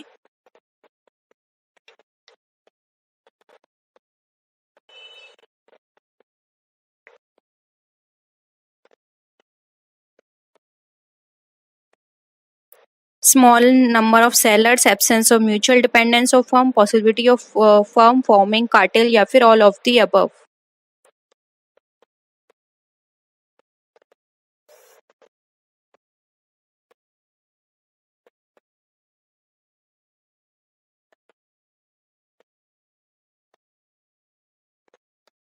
देखिए राइट आंसर हो जाएगा यहाँ पर option C, possibility of firm forming cartel, क्योंकि possibility of firm forming cartel ये इसका फीचर नहीं है, जबकि स्मॉल नंबर ऑफ सेलर्स की बात करते हैं, यहाँ पर हम म्यूचुअल डिपेंडेंस की बात करते हैं कि उसका यहाँ पे एब्सेंस है, इसलिए यहाँ पे ऑप्शन सी राइट आंसर होगा, ये ओलिगोपॉली का फीचर नहीं होता है।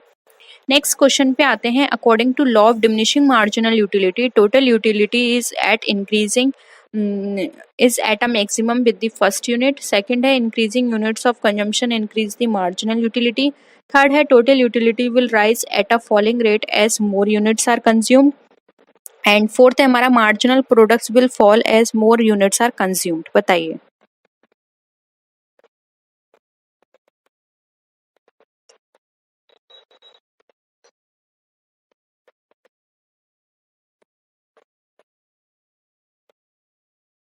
देखिए law of diminishing marginal utility जो है वो हमें ये बताता है कि जैसे जैसे हमारा कंजम्पशन इंक्रीज होता है हमारा मार्जिनल यूटिलिटी भी क्या होती है वो भी इंक्रीज हो जाती है। ठीक है, ऑप्शन बी करेक्ट है। नेक्स्ट है which of the following statement related to perfect competition is not correct.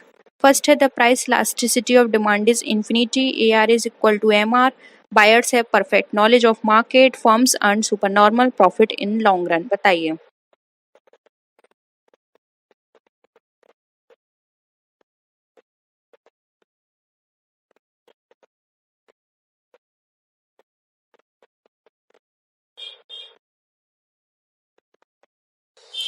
देखिए नॉट करेक्ट की बात पूछी है तो ये ऑप्शन फोर्थ देखिए, firms earn super normal profit in long run. ये बिल्कुल गलत है क्योंकि देखिए परफेक्ट कंपटीशन के अंदर ये इस तरह का मार्केट होता है जहाँ पे नंबर ऑफ सेलर्स क्या होते हैं, नहीं होते, यानी कि नो नंबर ऑफ सेलर्स। इसलिए क्या होती है फर्म यहाँ पर लॉन्ग टर्म में प्रॉफिट, जो लॉन्ग टर्म प्रॉफिट होता है वो रिसीव नहीं कर पाते हैं। इसलिए यहाँ पे सुपर नॉर्मल प्रॉफिट की हम बात नहीं करेंगे। ऑप्शन डी यहाँ पे राइट आंसर हो जाएगा क्योंकि यहाँ पे नंबर ऑफ सेलर्स ही इतने नहीं है तो फर्म प्रॉफिट अर्न नहीं कर पाती हैं लॉन्ग रन में। ठीक है, तो ऑप्शन डी जो है यहाँ पे राइट आंसर हो जाएगा। नेक्स्ट है which of the following is a retail banking product. Domestic loan, domestic capital finance, corporate term loans या फिर इंफ्रास्ट्रक्चर फाइनेंस।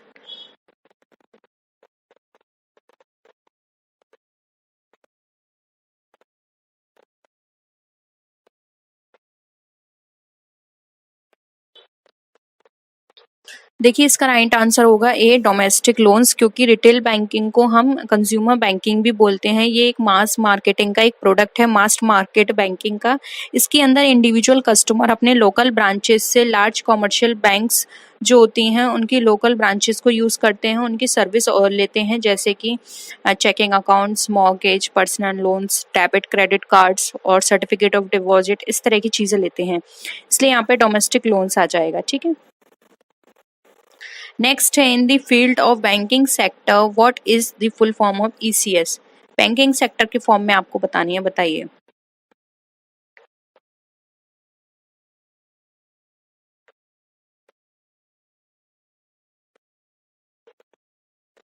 क्या होगा इसका आंसर?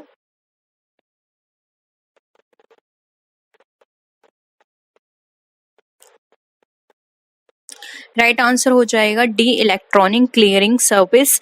ये रिजर्व बैंक प्रोवाइड करती है इस तरह की सर्विस को। फास्टर पेमेंट के रिगार्डिंग है, ये फास्टर पेमेंट की बात हो या कलेक्शन की बात हो। ईसीएस जो है वो पे, इंटरेस्ट, डिविडेंड्स, मतलब पेमेंट करने के लिए, इंटरेस्ट देने के लिए, डिविडेंड्स के लिए, इस तरह के लिए ज़्यादा यूज़ किया जाता है। ठीक है, नेक्स्ट है when criminals use innocent persons details to open और use an account to carry out financial transactions it is known as money laundering, phishing, identity theft या फिर रियल टाइम ग्रॉस सेटलमेंट।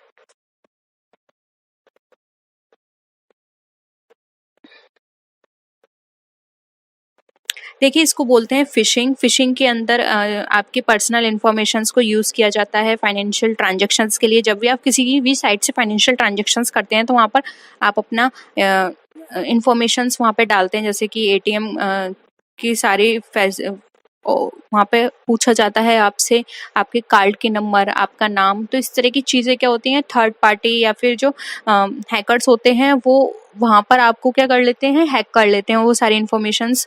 फिर आपको कॉल करके या फिर किसी भी तरह से वो आपके अकाउंट जो होता है उसको वहाँ पर यूज़ करते हैं। तो ये हमारी फिशिंग कहलाती है।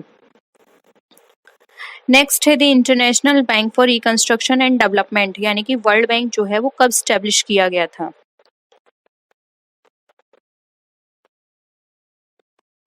राइट आंसर हो जाएगा ए 1944। इसका देखिए मेन ऑब्जेक्टिव भी आप याद कर लीजिए। इसका मेन ऑब्जेक्टिव है जो भी इसकी कंट्रीज हैं, जो भी कंट्रीज हैं यानी कि ऑल ओवर द वर्ल्ड, उनको फाइनेंशियल हेल्प प्रोवाइड कराना और उनको रिस्टैब्लिश करना अगर किसी भी तरह से कोई प्रॉब्लम आ रही है उनके डेवलपमेंट में। और इसका जो हेडक्वार्टर भी बहुत पूछा जाता है के एग्जाम में, तो वो भी नोट कर लीजिए, इसका हेडक्वार्टर है वॉशिंगटन डीसी में, ठीक है। नेक्स्ट है which of the following is not a function of a commercial bank.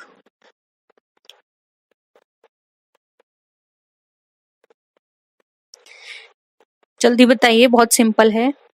देखिए राइट आंसर हो जाएगा डी, कंट्रोलिंग मॉनेटरी पॉलिसी, क्योंकि कंट्रोलिंग मॉनेटरी पॉलिसी किसका फंक्शन है, सिर्फ और सिर्फ सेंट्रल बैंक करती है ये काम, इसलिए यहाँ पर राइट आंसर हो जाएगा डी। नेक्स्ट है Narasimham committee was related to higher education reforms, tax structure reforms, banking structure reforms या फिर मेडिकल फैसिलिटी रिफॉर्म्स। आज हमने स्टार्टिंग के क्वेश्चंस में ज्यादा डिस्कशन ले लिया, इसलिए टाइम बहुत ज्यादा हो गया। प्लीज वीडियो को लाइक भी कर दीजिए आपको पसंद आ रही है तो, और अपने ग्रुप्स में इसको शेयर भी कर दीजिएगा।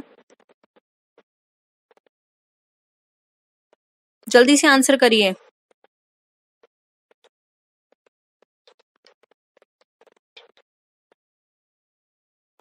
देखिए यहाँ पर अगर हम बात करें तो आंसर हो जाएगा सी, बैंकिंग स्ट्रक्चर रिफॉर्म से रिलेटेड है ये।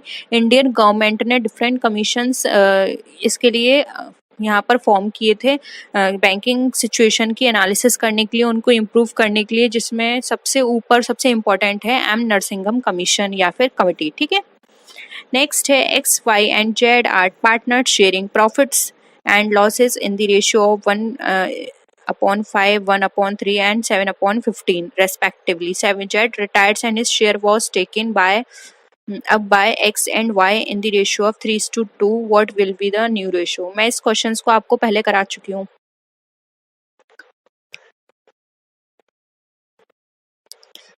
जल्दी से बताइए।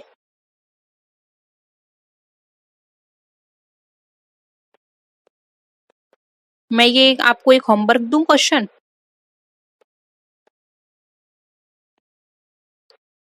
देखते हैं आपको पहली वाली क्लास का समझ में आया या नहीं, बताइए। एक एक होमवर्क लीजिए, एक क्वेश्चन होमवर्क करिए, ठीक है प्लीज। देखते हैं कितने लोग कर पाते हैं। एक करिए, ठीक है, नहीं तो मैं इसी को आज जो हमारी इवनिंग क्लास होगी उसमें पक्का सॉल्व करा दूंगी। और आप इवनिंग क्लास से पहले तक जितना हो सकता है इसको सॉल्व करके या तो कमेंट सेक्शन में या फिर टेलीग्राम पर भेजिए प्लीज। मुझे अच्छा लगेगा अगर आप लोग इतनी मेहनत करेंगे तो। प्लीज आपको ये करना है क्वेश्चन, एक होमवर्क है, ठीक है। नेक्स्ट क्वेश्चन पे आते हैं। इवनिंग की क्लास में आपको इसका आंसर मिल जाएगा। ये वाला कर लेते हैं। ABR partner sharing profits in the ratio of 3:2. C is admitted with 1/3 share in the profit. What will be the new profit sharing ratio? बताइए। देखिए संग में करते हैं, नहीं तो बहुत टाइम लगेगा। माना उसका प्रॉफिट कितना है, टोटल 1। अब इसमें से 3 का सी कितना पार्ट लेगा, 1/3। एक में से तो बचा हमारे पास कितना, 2/3। अब 2/3 बचा है तो ए का शेयर कितना है, पहले 3:5, तो ये ए का शेयर है 3:5। अब जो नया प्रॉफिट आएगा वो ये लोग कितना लेंगे, 2:3 में से, ठीक है। अब इसको आप क्या करिए, आपस में मल्टीप्लाई कर दीजिए। 3 दूनी 6 और 5 दिया 15, ठीक है। अब बी का शेयर देखिए, बी का कितना है 2:5 और ये 2:3 में से भी लेगा, तो ये कितना हो गया 2 4, 5 का 3 से मल्टीप्लाई किया 15, तो ये कितना बचा 6 और 4, तो यानी इनका न्यू रेशियो क्या हो गया 6:4। ये इसका हो गया 6/15, इसका हो गया 4/15 और इसका हो गया 1/15 कर लीजिए या 3 कर लीजिए, ठीक है। तो ये टोटल रेशियो कितना निकल कर आया, तो देखिए यहाँ पर 1/3 यानी कि 3 हो जाएगा मल्टीप्लाई करेंगे तो, ठीक है। तो यहाँ पर देखिए इसको करिए 5 3 जा और ये 3 5 का इससे करेंगे, 3 का इससे, तो 1 आ जाएगा। तो ये कितना हो जाएगा 6 4 एंड 3, ठीक है। सॉरी 5 होगा, क्योंकि ये 5 3 जा हमने कराया, ये भी 5 3 जा कराया और ये यहाँ पर 5 से इसको काटेंगे तो ये 5 वन जा क्या हो जाएगा, 5 हो जाएगा, तो 645 हो जाएगा। तो ऑप्शन सी यहाँ पे हमारा राइट आंसर हो जाएगा। ठीक है, नेक्स्ट है x company limited purchased assets worth rupees 28,80,000. The company paid the purchase consideration by issuing debentures of rupees 100 each at 4% discount. The number of debentures issued to vendor of assets is, कितना उसे purchase consideration देना होगा vendor को, बताइए, यानी कितने रुपए के डिवेंचर उसको इश्यू करने होंगे। बहुत सिंपल है ये। देखिए पहले तो आप ये देखिए कि उसको टोटल कितना अमाउंट देना है। 28,80,000 देना है और यहाँ पर क्या कहा है, 100 ईच है, 4% ऑलरेडी डिस्काउंट है, तो 100 में से 4% आप निकालेंगे, कितना बच्चा 96, यानी कि 96 रुपीज है। तो अब 96 को इससे डिवाइड कर दीजिए, कितना आंसर आपका निकल कर आ जाएगा। देखिए जब आप इसको कैलकुलेट करेंगे, काटेंगे, तो आपका यहाँ पे आंसर निकल कर आ जाएगा 30,000। तो ऑप्शन ए यहाँ पे हमारा राइट है। ठीक है, tangible assets do not include, अब जो टेंजिबल असेट्स है वो क्या इंक्लूड नहीं करती है इसमें, आपको ये बताना है। गुडविल, फर्नीचर, स्टॉक या फिर कैश, बताइए।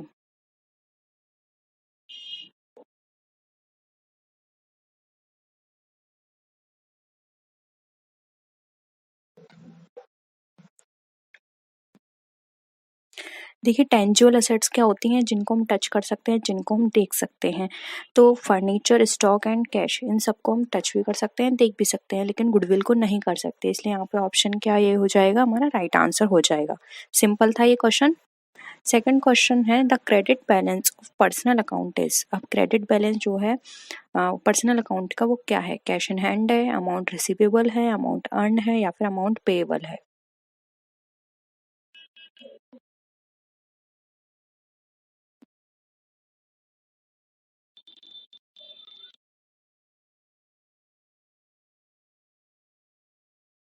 जल्दी से आंसर करिए इसका।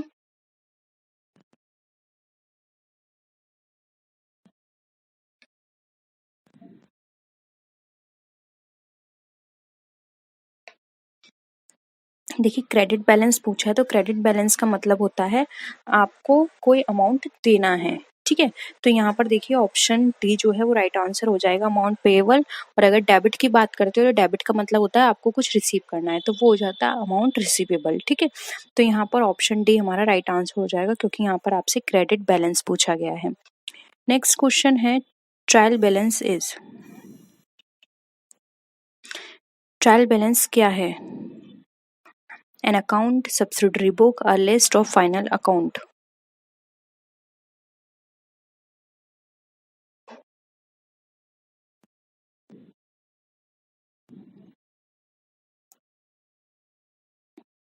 जल्दी से आंसर करिए। देखिए ट्रायल बैलेंस जो होता है एक लिस्ट होती है जिसके अंदर हमारे डेबिट और क्रेडिट जो भी ट्रांजेक्शन्स होते हैं उनकी यहाँ पर एक यहाँ पर हमें डिटेल दी होती है कि इस अकाउंट में हमने इतना एक्सपेंडिचर किया। ठीक है, तो एक लिस्ट होती है, ये कोई अकाउंट नहीं होता, ना ही कोई ये हमें सब्सिडरी बुक से रिलेटेड होता है। ये बस हमें एक लिस्ट प्रोवाइड करता है जिसके बेसिस पर हम अपने ट्रेडिंग एंड पेंडल अकाउंट और उसके बाद फिर फाइनल अकाउंट तैयार करते हैं। तो ऑप्शन सी यहाँ पे हमारा करेक्ट हो जाएगा। नेक्स्ट क्वेश्चन है average date, average due date is, अब एवरेज ड्यू डेट क्या होती है, middle date of current account, certain date determined by creditors and debtors, average date of payment या फिर डेट ऑफ अकाउंट प्रिपेयरिंग।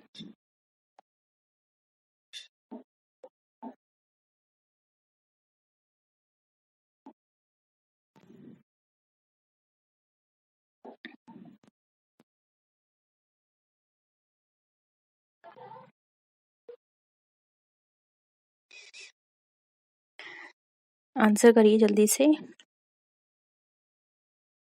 देखिए average date जो होती है वो हमारी एवरेज डेट ऑफ पेमेंट बताती है, यानी कि ऐसी डेट जिस पर हम पेमेंट करें तो किसी भी तरह से दोनों पार्टी में से किसी की कोई भी, अब इसमें दो पार्टी होती हैं, एक होता है क्रेडिटर एक होता है डेटर, तो किसी भी पार्टी की इंटरेस्ट का लॉस ना हो, क्योंकि अगर पहले पेमेंट कर देंगे तो किसका लॉस होगा, डेटर का, और अगर पहले यहाँ पर क्रेडिटर का फायदा हो जाएगा, और अगर देर से पेमेंट करेंगे तो यहाँ पर डेटर का फायदा होगा लेकिन क्रेडिटर का लॉस हो जाएगा।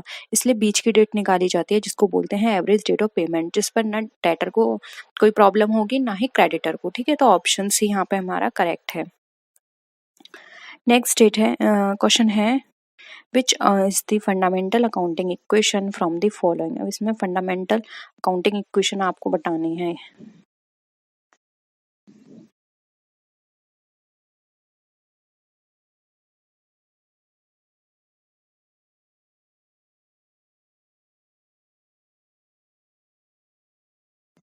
देखिए, ये आप सबको पता है, जब भी हम अपने फाइनल अकाउंट्स प्रिपेयर करते हैं तो एक साइड होती है हमारी कैपिटल और लाइबिलिटीज, लाइबिलिटी साइड में, और दूसरी साइड होती है हमारी असेट्स। तो अगर यहाँ पर हम ये वाला इक्वेशन करते हैं तो ये रॉन्ग हो जाएगा, वो सॉरी सॉरी ये वाला इक्वेशन हमारा बिल्कुल सही रहेगा, लेकिन यहाँ पर ये वाला इक्वेशन हमारा गलत हो जाएगा, क्योंकि असेट्स और कैपिटल को प्लस करेंगे तो लाइबिलिटीज इक्वल नहीं होंगी, और ये capital equal to assets minus plus liabilities, ये भी गलत इक्वेशन है। एंड ये भी इक्वेशन ये होती है, ये हमारी होती है लाइबिलिटी साइड, और इधर होती है हमारी असेट साइड जहाँ टोटल असेट्स होती हैं, और यहाँ पर हमारी कैपिटल होती है और साथ में लाइबिलिटीज होती हैं। तो इन दोनों, ये दोनों इक्वल होनी चाहिए, इसलिए यहाँ पर देखिए ये वाला फर्स्ट इक्वेशन हमारा बिल्कुल सही है, assets equal to liabilities plus capital. ठीक है, नेक्स्ट है types of crossing a checker. अब जो टाइप्स ऑफ क्रॉसिंग है वो कितनी तरह की होती है आपको ये बताना है।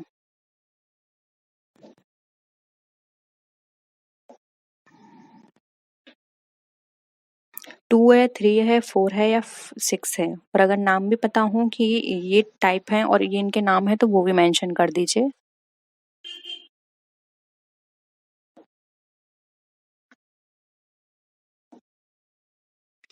देखिए, राइट आंसर है यहाँ पर, टाइप्स ऑफ चेक की बात करें तो वो है दो, दो तरह की चेकिंग होती, क्रॉसिंग होती है हमारी। एक होती है, हम बात करें तो जनरल क्रॉसिंग, और एक होती है हमारी स्पेशल क्रॉसिंग। देखिए, जनरल क्रॉसिंग वो होती है जब अकाउंट के साइड में हम दो यहाँ पे लाइन करते हैं, ठीक है, 2 लाइन कर देंगे और फिर यहाँ पर बीच में क्या लिखेंगे, अकाउंट पे ओनली। तो ये तो हो गया हमारा जनरल क्रॉसिंग। और अगर हम बात करें स्पेशल क्रॉसिंग की, तो किसी भी चेक के साइड में जब हम 2 लाइन करते हैं और यहाँ पे किसी पर्टिकुलर बैंक का नाम भी लिखते हैं तो वो हमारा हो जाता है स्पेशल क्रॉसिंग। ठीक है, नेक्स्ट है विच ऑफ द फॉलोइंग में have both debtor and creditor balance. only cash column of cash book, only cash column bank column of cash book, both bank and cash column, या फिर neither bank nor cash column। बताइए।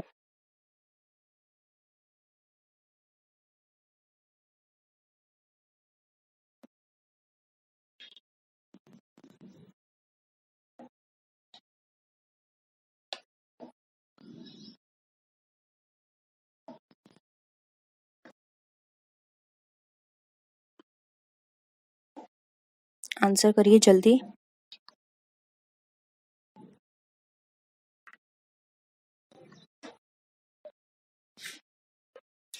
देखिए, यहाँ पर अगर हम बात करें तो बी यहाँ पे हमारा राइट आंसर हो जाएगा, क्योंकि देखिए अगर यहाँ पर हम कैश कॉलम की बात करते हैं तो कैश कॉलम में सिर्फ उतना ही कैश होगा, मतलब जितना ही कैश होगा हम उतना ही तो यूज करेंगे, एक्स्ट्रा कैश तो यूज कर नहीं सकते।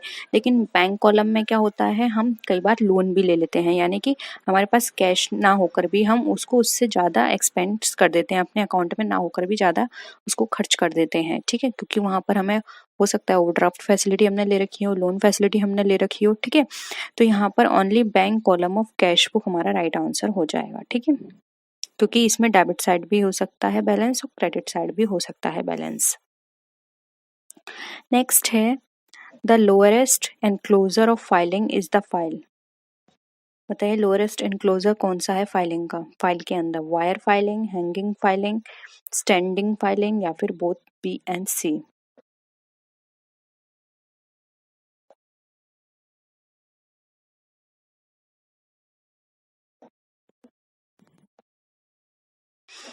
देखिए सबसे लोएस्ट की बात करें यहाँ पर तो ऑप्शन ए राइट आंसर हो जाएगा, वायरर फाइलिंग। वायरर फाइलिंग क्या होता है, आप कहीं भी इसको हैंग कर सकते हैं और वहाँ पर आप सबसे कम जहाँ पर बहुत कम ट्रांजेक्शन्स होते हैं पेपर पर, यानी कि पेपर का वहाँ पे एक्सचेंज बहुत कम होता है, तो वहाँ पर ये सिस्टम फॉलो किया जाता है क्योंकि कम पेपर होंगे, वो लोग कहीं एक वायर टंगा कर उस पर अपने सारे पेपर हैंग कर सकते हैं। तो ये तभी हो पाएगा जब आपके पास डॉक्यूमेंट कम है। डॉक्यूमेंट ज़्यादा होंगे तो वहाँ पर आप एक वायर पे सारे डॉक्यूमेंट हैंग नहीं कर सकते, इसलिए लोएस्ट फॉर्म है यहाँ पर वायर फाइलिंग। ठीक है, नेक्स्ट है how many types of folder file, 1 2 3 and 4।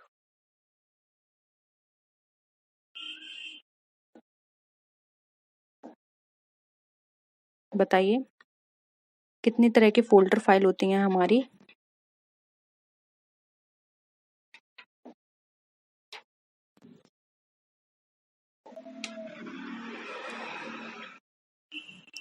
देखिए फोल्डर फाइल की बात करें तो दो तरह की होती हैं। ठीक है, नेक्स्ट है the ideal of filing depends on. अब एक आइडियल फाइलिंग सिस्टम किस पर डिपेंड करता है, कैपिटल पर, प्रोडक्शन पर, कंस्ट्रक्शन या फिर फॉर्म ऑफ बिजनेस पर।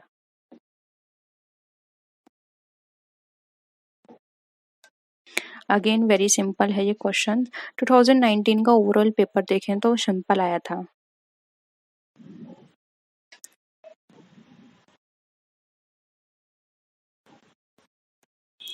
देखिए डी यहाँ पर राइट आंसर हो जाएगा, द फॉर्म ऑफ बिजनेस। जैसा कि मैंने आपको इस पहले वाले क्वेश्चन में भी बताया था, जहाँ कम ट्रांजेक्शन्स होते हैं। अब कम ट्रांजेक्शन्स कहाँ होंगे, या तो कंपनी टेक्नोलॉजी बेस्ड है, यानी कि सारे वहाँ पे काम मशीन से होते हैं। ठीक है, पेपर वर्क भी मशीन के थ्रू होता है, या तो वो ऐसा फॉर्म हो बिजनेस का, तब वहाँ पर हम डिपेंड करेंगे।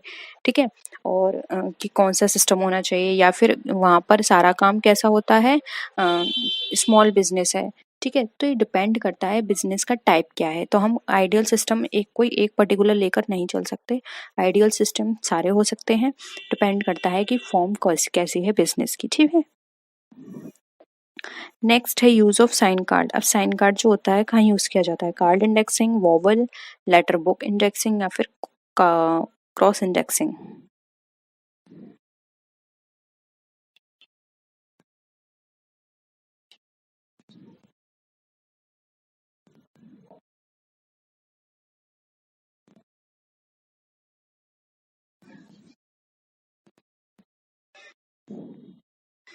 देखिए साइन कार्ड की बात करें तो कार्ड इंडेक्सिंग में होता है। कार्ड इंडेक्सिंग में 4 मटेरियल की जरूरत होती है, और ये जो साइन कार्ड है कार्ड इंडेक्सिंग का ही एक पार्ट है। ठीक है, नेक्स्ट है letter book index is used. अब लेटर बुक जो है वो किस में यूज की जाती है, कोऑपरेटिव सोसाइटी में, लार्ज बिजनेस में, स्मॉल बिजनेस में या फिर ऑल ऑफ दी अबव में।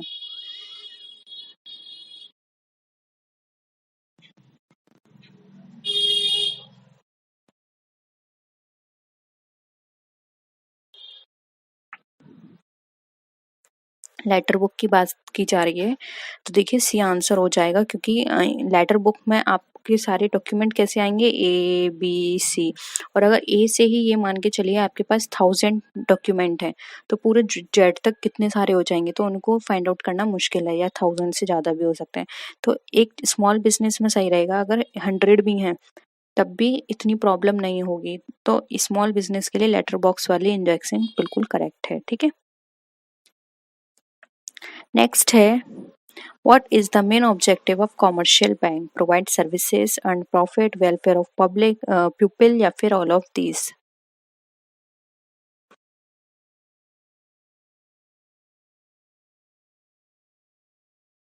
आंसर करिए, कॉमर्शियल बैंक का पूछा है यहाँ पर, कॉमर्शियल बैंक का क्या ऑब्जेक्टिव होता है।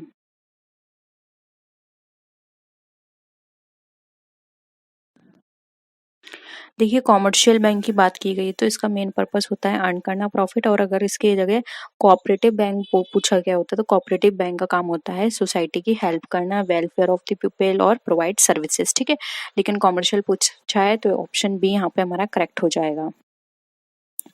नेक्स्ट है बहुत ही कॉमन क्वेश्चन है, इंडिया की सेंट्रल बैंक आपको बतानी है। अब देखिए कंफ्यूज करने के लिए आपको ऑप्शन कैसे दिए हैं, एक दिया central bank of India, reserve bank of India, Indian bank and union bank. कई बार क्या होता है स्टूडेंट जल्दी में कि यार ये तो बहुत इजी है, जल्दी से इस तरह आंसर करते हैं कि वो गलत कर देते हैं। बताइए बी हो जाएगा reserve bank of India. Central bank तो इंडिया की नहीं है, सेंट्रल बैंक तो हर कंट्री की एक है, नाम ही सेंट्रल है, लेकिन वो सेंट्रल बैंक है कौन सी, वो है reserve bank of India. India की पूछा है तो वो है रिजर्व बैंक। कई लोग स्टूडेंट जल्दी जल्दी में सेंट्रल बैंक पर भी टिक लगाए आएंगे, जो कि गलत है, ठीक है। तो ऑप्शन बी यहाँ पे सही होगा। नेक्स्ट है रिटेल ट्रेडर्स परचेस गुड। अब जो रिटेल ट्रेडर्स हैं वो किससे परचेस करते हैं, होलसेलर से, फ्रॉम कस्टमर, सेल्फ प्रोडक्शन या फिर फ्रॉम प्रोड्यूसर, बताइए। रिटेल की बात की जा रही है।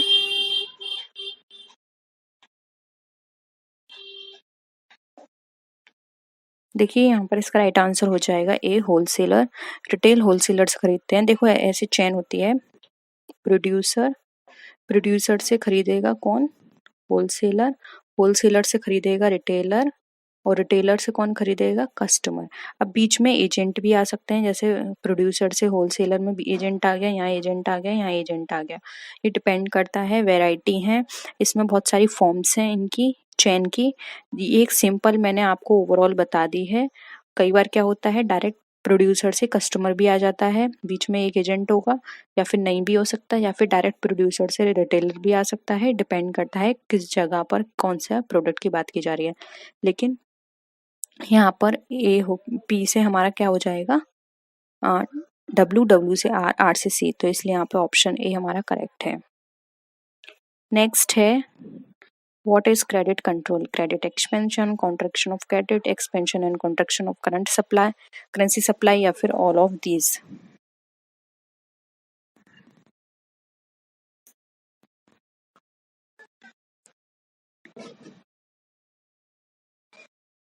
देखिए आंसर करिए, ठीक है। देखिए सी राइट आंसर होगा, क्योंकि यहाँ पे क्रेडिट की बात की जा रही है, तो क्रेडिट ना ज़्यादा हो ना कम हो, ये दोनों ही चीज़ें देखनी है कंट्रोल के अंदर, इसलिए एक्सपेंशन भी देखना है, ज़्यादा ना हो जाए, और कॉन्ट्रैक्शन भी देखना है, जिसको बोलते हैं संकुचन, ठीक है। नेक्स्ट है what is a price elasticity of demand for an essential product.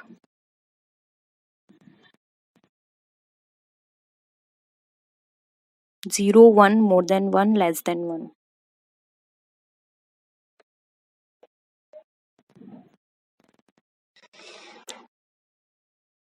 देखिए इसका राइट आंसर क्या होगा, ए 0, क्योंकि देखिए साफ बोला है यहाँ पर इसेंशियल प्रोडक्ट, तो इसेंशियल प्रोडक्ट में कोई भी इफेक्ट नहीं पड़ेगा उसका प्राइस कितना भी हो, क्योंकि वो इसेंशियल है, हमें उसको परचेस करनी है। जैसे कि मेडिसिन, अब कितनी भी महंगी हो आपको परचेस करनी होगी।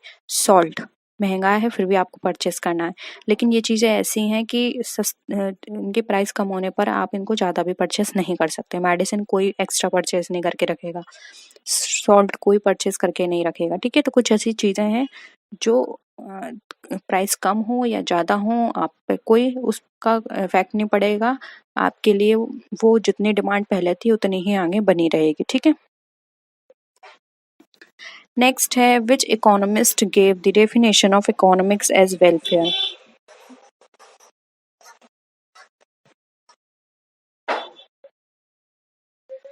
Robins, Adam Smith, Alfred Marshall, या फिर जेके मेहता।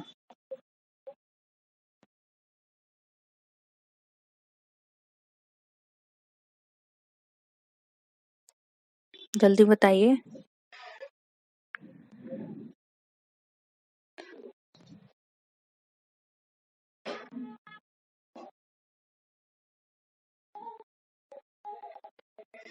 राइट आंसर क्या हो जाएगा, सी, जो कि है अल्फ्रेड मार्शल, ठीक है। नेक्स्ट है value of service to labour is wage, this statement is, किसका है ये statement, professor Gide, professor Marshall, professor Seligman, या फिर प्रोफेसर माल्थस।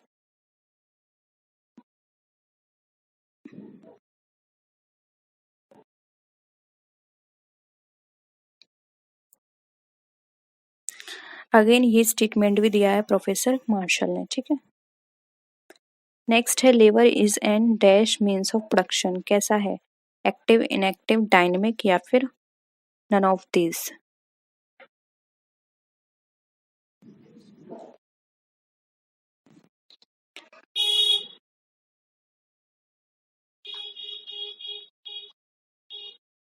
एक्टिव है, क्योंकि देखिए ये चल सकता है, मूव हो सकता है, ठीक है, सांस लेता है, तो ये एक्टिव है।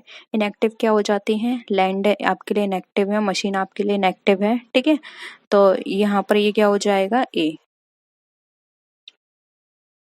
नेक्स्ट है wages are the reward of which means of production. Wages किसको दी जाती है? लेबर को, रेंट को, बोथ ए एंड बी, या फिर none of these.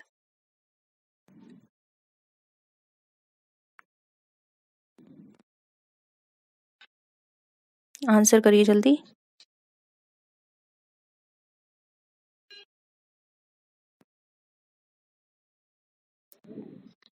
Wages provide की जाती है लेबर को, तो ये इसका मीन्स ऑफ प्रोडक्शन है, ठीक है। नेक्स्ट है who of the following is traded in the capital market? Good share, foods, gold.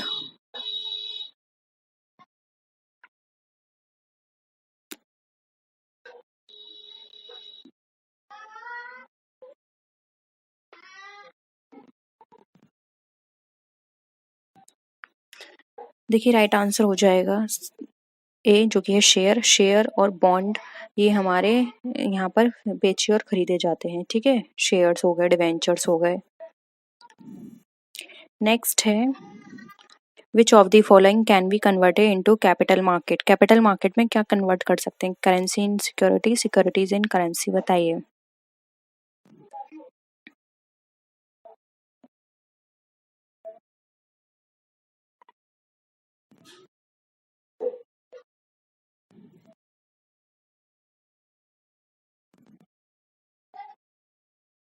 देखिए राइट आंसर हो जाएगा यहाँ पे सी, जो कि है both A and B. Currency को हम एक्सचेंज कर सकते हैं, कन्वर्ट कर सकते हैं सिक्योरिटी के अंदर, या फिर अगर हम चाहें तो अपनी सिक्योरिटीज को कन्वर्ट करा सकते हैं करेंसी के अंदर। दोनों ही हमें फैसिलिटियाँ दी होती हैं, ठीक है। नेक्स्ट है functions of capital market. Flow of capital, arrange capital, transfer of securities, या फिर ऑल ऑफ दी अबव।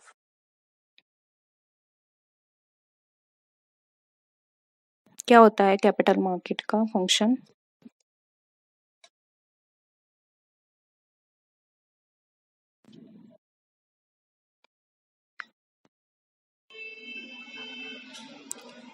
देखिए कैपिटल मार्केट में हम फ्लो भी कर सकते हैं, कैपिटल का अरेंज भी कर सकते हैं वहाँ से, क्योंकि कैपिटल क्रिएशन होता है हमारा, और ट्रांसफर ऑफ सिक्योरिटीज भी। इसलिए यहाँ पे ऑप्शन ए, हाँ, वो डी हमारा राइट आंसर हो जाएगा। नेक्स्ट है related to importance of capital market is. क्या होती है importance? Assistance in industrial development, increase in capital formation, dual role operation, या फिर ऑल ऑफ दी अबव।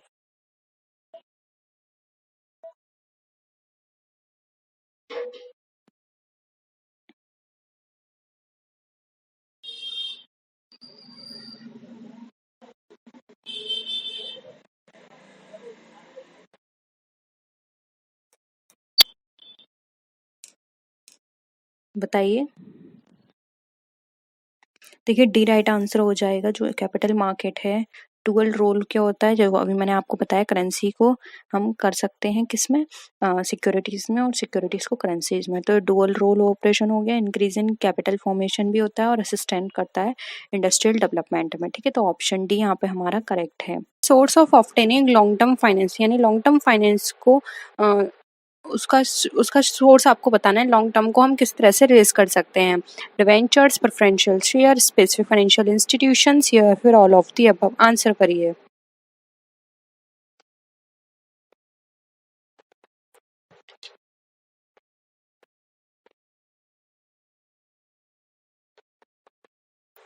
देखिए डी ऑप्शन यहाँ पे करेक्ट होगा, क्योंकि देखिए debentures, preferentials and specific financial institutions, ये सभी हमारे ऐसे सोर्स हैं जो कि हमें लॉन्ग टर्म लोन प्रोवाइड कराएंगे। लोन कह सकते हैं या फाइनेंस कह सकते हैं, क्योंकि इंस्टीट्यूशन हमें लोन देगा और डिवेंचर्स एंड प्रेफरेंस से हमें फाइनेंस मिलेगा, ठीक है। तो ऑप्शन डी यहाँ पे हमारा करेक्ट हो जाएगा। नेक्स्ट क्वेश्चन पे आते हैं। Total cost equal to total fixed cost plus क्या होगा? Total opportunity cost, total actual cost, total monetary cost, या फिर टोटल वेरिएबल कॉस्ट। आंसर करिए।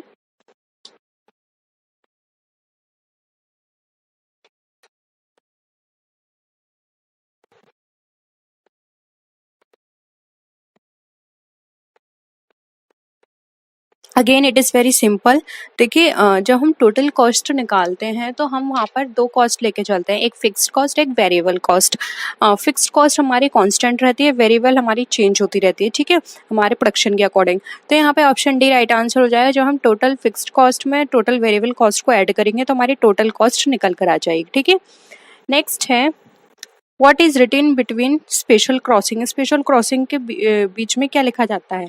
Name of the bank, name of person, name of place या फिर amount to पे।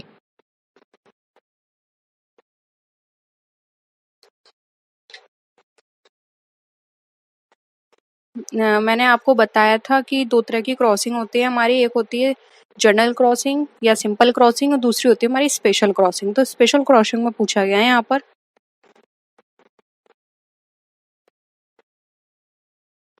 Right answer हो जाएगा a name of the bank, क्योंकि general crossing में सिर्फ अकाउंट पे ओनली लिखा होता है या फिर नॉट नेगोशिएबल लिखा होता है, और जो स्पेशल क्रॉसिंग होती है उसमें साथ में बैंक का नाम भी लिखा होता है, तो सिर्फ उसी बैंक के अकाउंट में उसका पेमेंट होता है, ठीक है। तो ऑप्शन ए यहाँ पे हमारा करेक्ट है।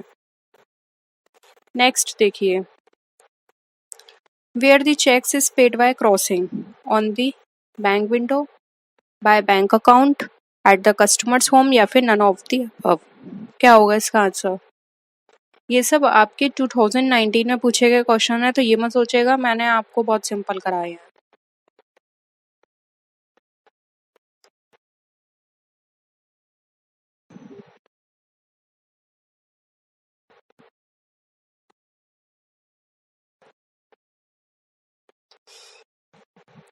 देखिए इसका आंसर हो जाएगा, अगर हम यहाँ पर बात करें तो बाय बैंक अकाउंट।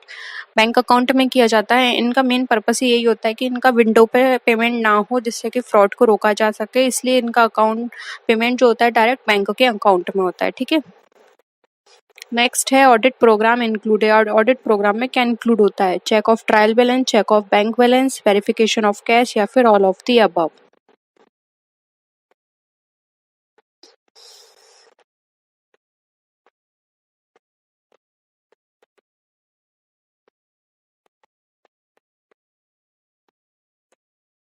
देखिए एक एक ऑडिट प्रोग्राम में ये सारी चीज़ें देखी जाती हैं कि ट्रायल बैलेंस का जो अमाउंट है वो सही तरह से है या नहीं, उसमें सही चीज़ें पोस्ट की गई हैं या नहीं, या फिर बैंक बैलेंस सही तरह से अपडेट किया गया है या नहीं, या फिर जो भी कैश है उसका वेरिफिकेशन वाउचर से चेक किया जाता है। तो ये सारी चीज़ें ऑडिट प्रोग्राम में कवर होती हैं, इसलिए ऑप्शन डी हमारा all of the above correct हो जाएगा। नेक्स्ट है कॉस्ट ऑडिट कंडक्टेड बाय। अब जो कॉस्ट ऑडिट है किसके द्वारा कंडक्ट की जाती है? Government, industrial tribunal, trade association या फिर ऑल ऑफ द अबव, बताइए।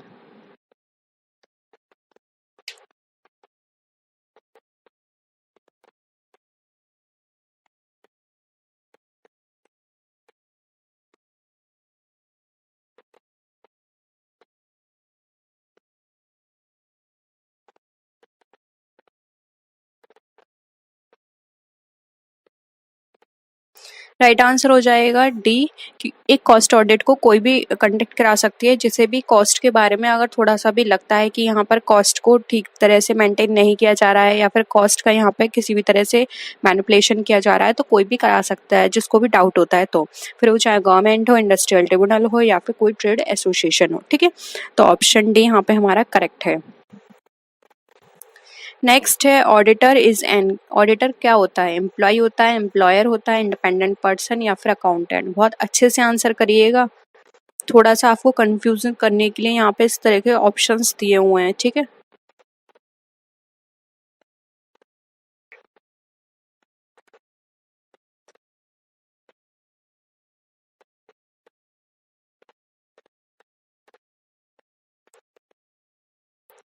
जल्दी से करिए आंसर। इसका आंसर हो जाएगा सी इंडिपेंडेंट पर्सन। देखिए आप यहाँ पर एम्प्लॉय नहीं कर सकते, माना कि वहाँ पर एक इंटरनल ऑडिटर भी कंपनी में अपॉइंट किया जाता है, लेकिन फिर भी हम यही कहेंगे कि एक इंडिपेंडेंट पर्सन होता है, फिर वो चाहे वहाँ पे इंटरनली अपॉइंट किया गया हो या फिर एक्सटर्नली, ठीक है, या फिर वो डेली बेसिस पर यानी कि आप वहाँ पर पेड बेसिस पे किया गया हो या फिर वन टाइम बेसिस पे किया गया हो, वो इंडिपेंडेंट पर्सन ही कहलाएगा। क्योंकि वो यहाँ पर ये कहा जाता है कि कोई भी जो ऑडिटर होता है वो बाइस नहीं होना चाहिए, भले ही वो वहाँ से सैलरी ले रहा है लेकिन फिर भी उसको सारी चीज़ें ट्रांसपेरेंट शो करनी है, इसलिए वो एक इंडिपेंडेंट पर्सन होना चाहिए, इसलिए ऑप्शन सी यहाँ पे करेक्ट है। नेक्स्ट है, which of the following is not included in current assets? Furniture, cash, business entries या फिर एडवांस पेमेंट्स।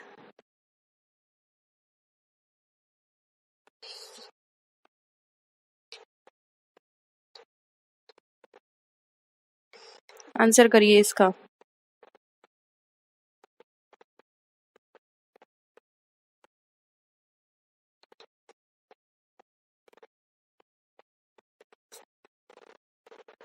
क्या लगता है आपको इसके अकॉर्डिंग, क्या इसमें करंट असेट्स में इंक्लूड नहीं होगा?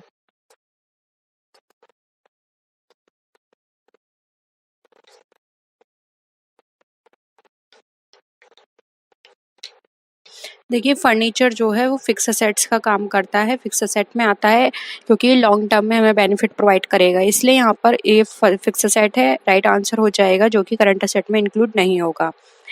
नेक्स्ट है, बैंक प्रोवाइड्स हाईएस्ट इंटरेस्ट। अब बैंक हाईएस्ट इंटरेस्ट हमें किस पे देती है? On current account, on saving, on fix account या फिर नन ऑफ दीज।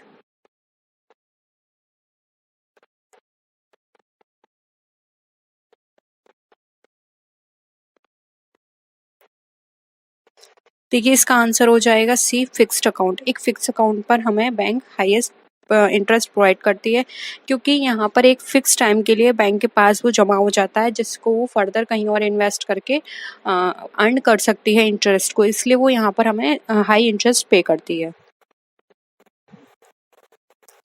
नेक्स्ट है, account statement is prepared by seller, buyer, representative या फिर नन ऑफ दीज।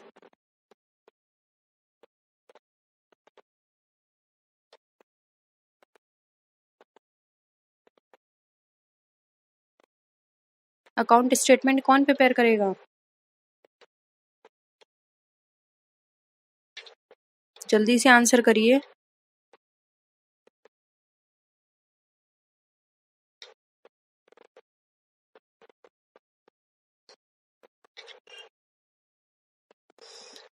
देखिए यहाँ पर अगर हम बात करें अकाउंट स्टेटमेंट की, तो एक अकाउंट स्टेटमेंट प्रिपेयर किया जाता है सेलर के द्वारा, जिससे वो ये सारी चीज़ें उसमें इंक्लूड करता है कि किस किस टाइम पर उसने कितना अमाउंट सेल किया है, ठीक है, तो ये सेलर द्वारा प्रिपेयर किया जाता है। नेक्स्ट है, रिवाइज कमीशन इज कैलकुलेटेड। अब रिवाइज कमीशन कब कैलकुलेट किया जाता है? ग्रॉस सेल प्राइस पर, on remaining amount after deduction of business price, sum of amount of business expenses या फिर on sum of business expenses and deduction of business discounts.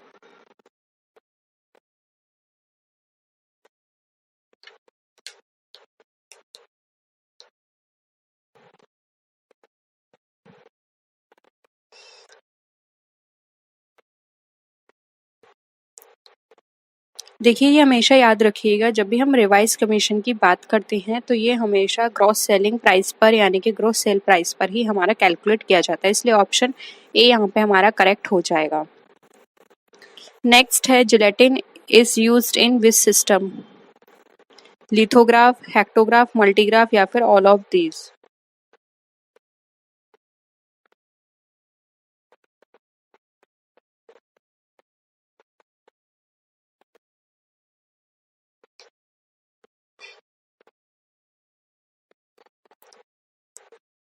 देखिए right answer हो जाएगा बी, जिलेटिन जो है वो duplicating से रिलेटेड है, और डुप्लीकेटिंग का हेक्टोग्राफ एक ओल्डेस्ट मेथड है या फिर सिस्टम है, यानी कि जब हम डुप्लीकेटिंग की बात करते हैं तो उसमें हेक्टोग्राफ सबसे पहले आता है क्योंकि सबसे ओल्डेस्ट मेथड है ये, इसलिए ऑप्शन बी यहाँ पे हमारा राइट आंसर हो जाएगा। नेक्स्ट है, which of the following is included in other file system? Open book, block book, spreading lab file, A and B both या फिर नन ऑफ दीज।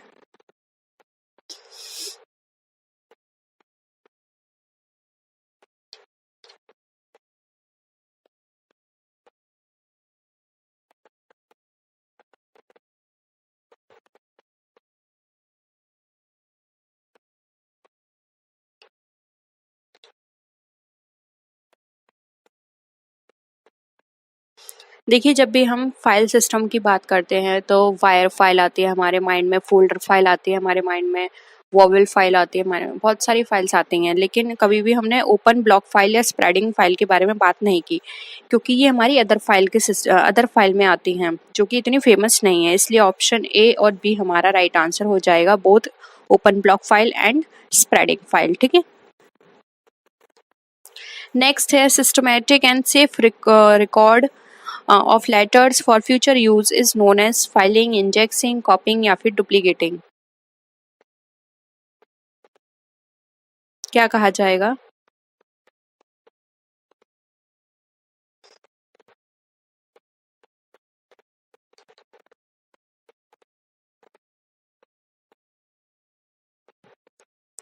देखिए, यहाँ पे सिस्टमैटिक और सेफ रिकॉर्ड की बात की जा रही है, तो हम किसका करेंगे? पेपर्स का।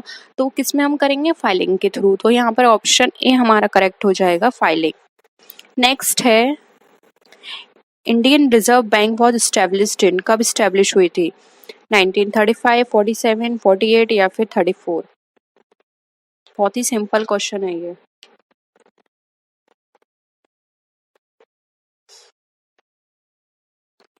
देखिए, ये राइट आंसर हो जाए 35।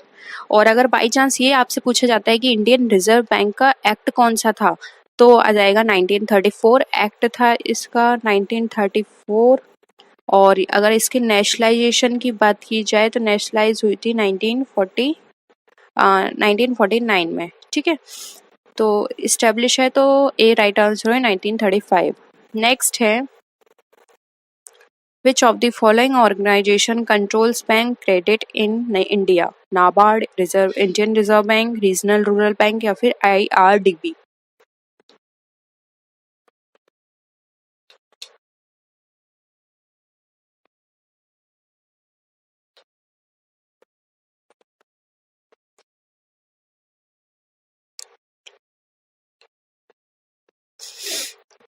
देखिए, बैंक क्रेडिट के कंट्रोल की बात की जा रही है, तो राइट आंसर हो जाएगा बी, जो कि है इंडियन रिजर्व बैंक यानी कि RBI। ठीक है,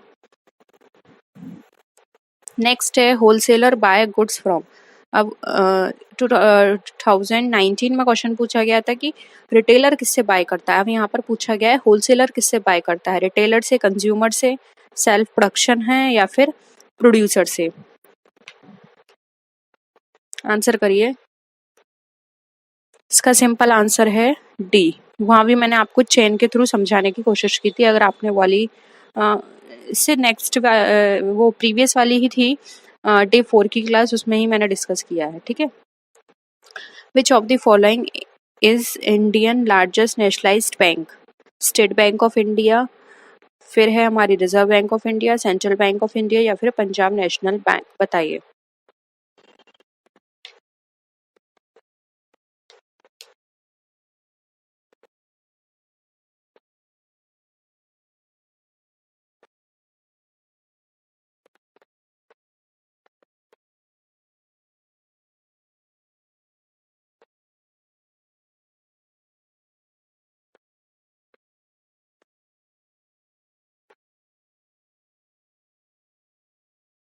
राइट आंसर हो जाएगा ए, जो कि है यहाँ पर स्टेट बैंक ऑफ इंडिया। ठीक है, फिर है electricity of demand in two substitute goods. अब टू सब्सिट्यूट गुड्स में हमारी इलास्टिसिटी की डिमांड जो है वो किस तरह की होगी?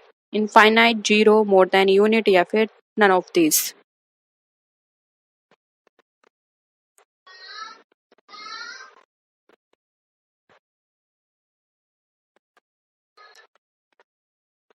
देखिए, यहाँ पे दो सब्सिट्यूट गुड्स की बात की गई है, तो दो सब्सिट्यूट गुड्स में हमेशा जो इलास्टिसिटी होती है हमारी डिमांड की, वो मोर देन यूनिट होती है। ठीक है, तो ऑप्शन सी यहाँ पे हमारा करेक्ट हो जाएगा। नेक्स्ट है, which of the following is studied in economics? Human activities, organism activities, saint activities या फिर माइजरी एक्टिविटीज?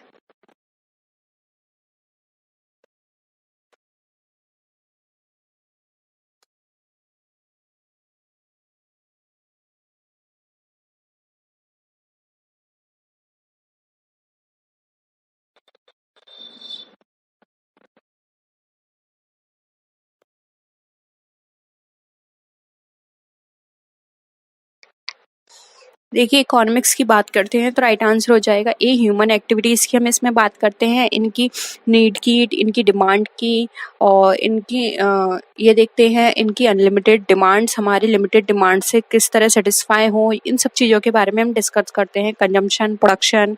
ठीक है, तो ऑप्शन ए करेक्ट है।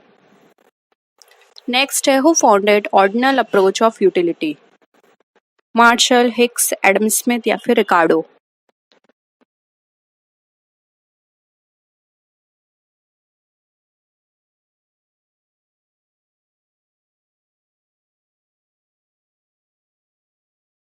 आंसर करिए, ऑर्डिनल अप्रोच किसने दी थी?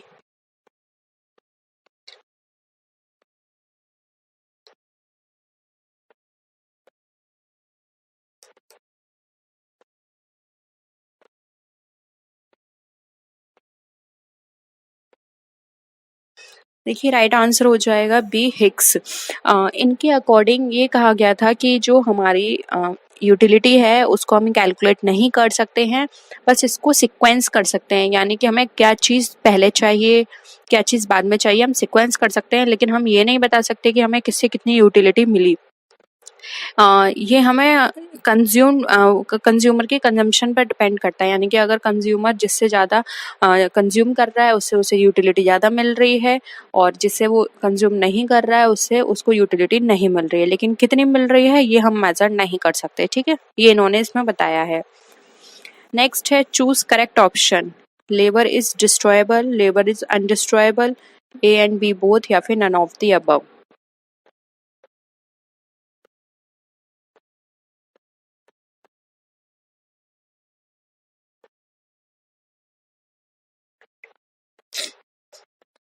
आंसर करिए, लेबर किस तरह की होती है?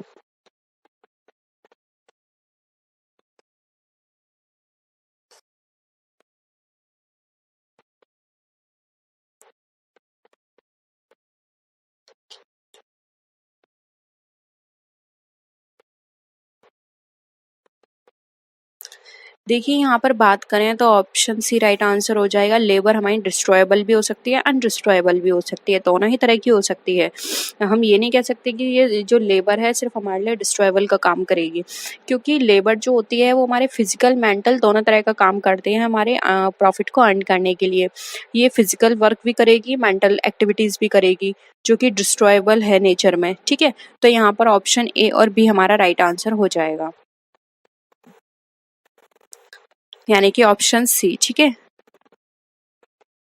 नेक्स्ट है labour is that type of activity, productive, non productive, A and B both या फिर नन ऑफ दीज।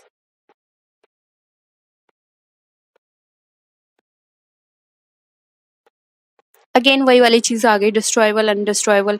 तो लेवल प्रोडक्टिव भी हो सकती है, अनप्रोडक्टिव भी। अगर वो काम कर रही है, कुछ आउटपुट दे रही है तो प्रोडक्टिव है, काम नहीं कर रही है, लेजी है, अनप्रोडक्टिव है। दोनों ही चीज हो सकती है। अगर वो स्किल है उसके अंदर, इंटेलिजेंट है, या फिर जिस काम के लिए लगाया गया है वो नॉलेज उसके अंदर, तो प्रोडक्टिव है। लेकिन जो काम के लिए लगाया गया है उसके अंदर वो नॉलेज ही नहीं है तो अनप्रोडक्टिव है, यानी नॉन प्रोडक्टिव है। इसलिए option C, A and B both right answer हो जाएगा। नेक्स्ट है objective of cost accounting is check of cost accounting, cost control, A B both, ability check.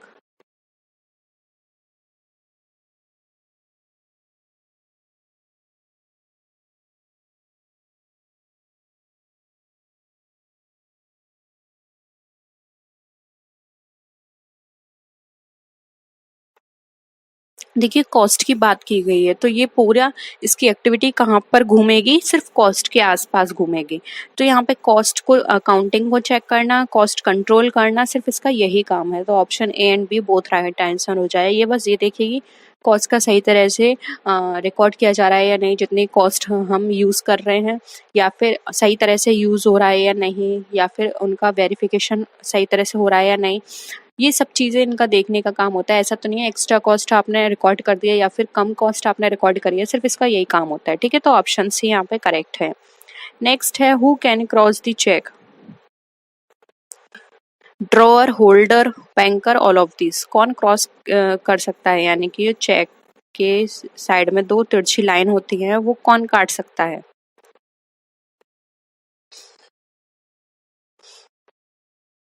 Right answer हो जाएगा ये। इसका अधिकार सिर्फ ड्रॉअर को होता है, होल्डर नहीं कर सकता, ना बैंकर को राइट है, ठीक है।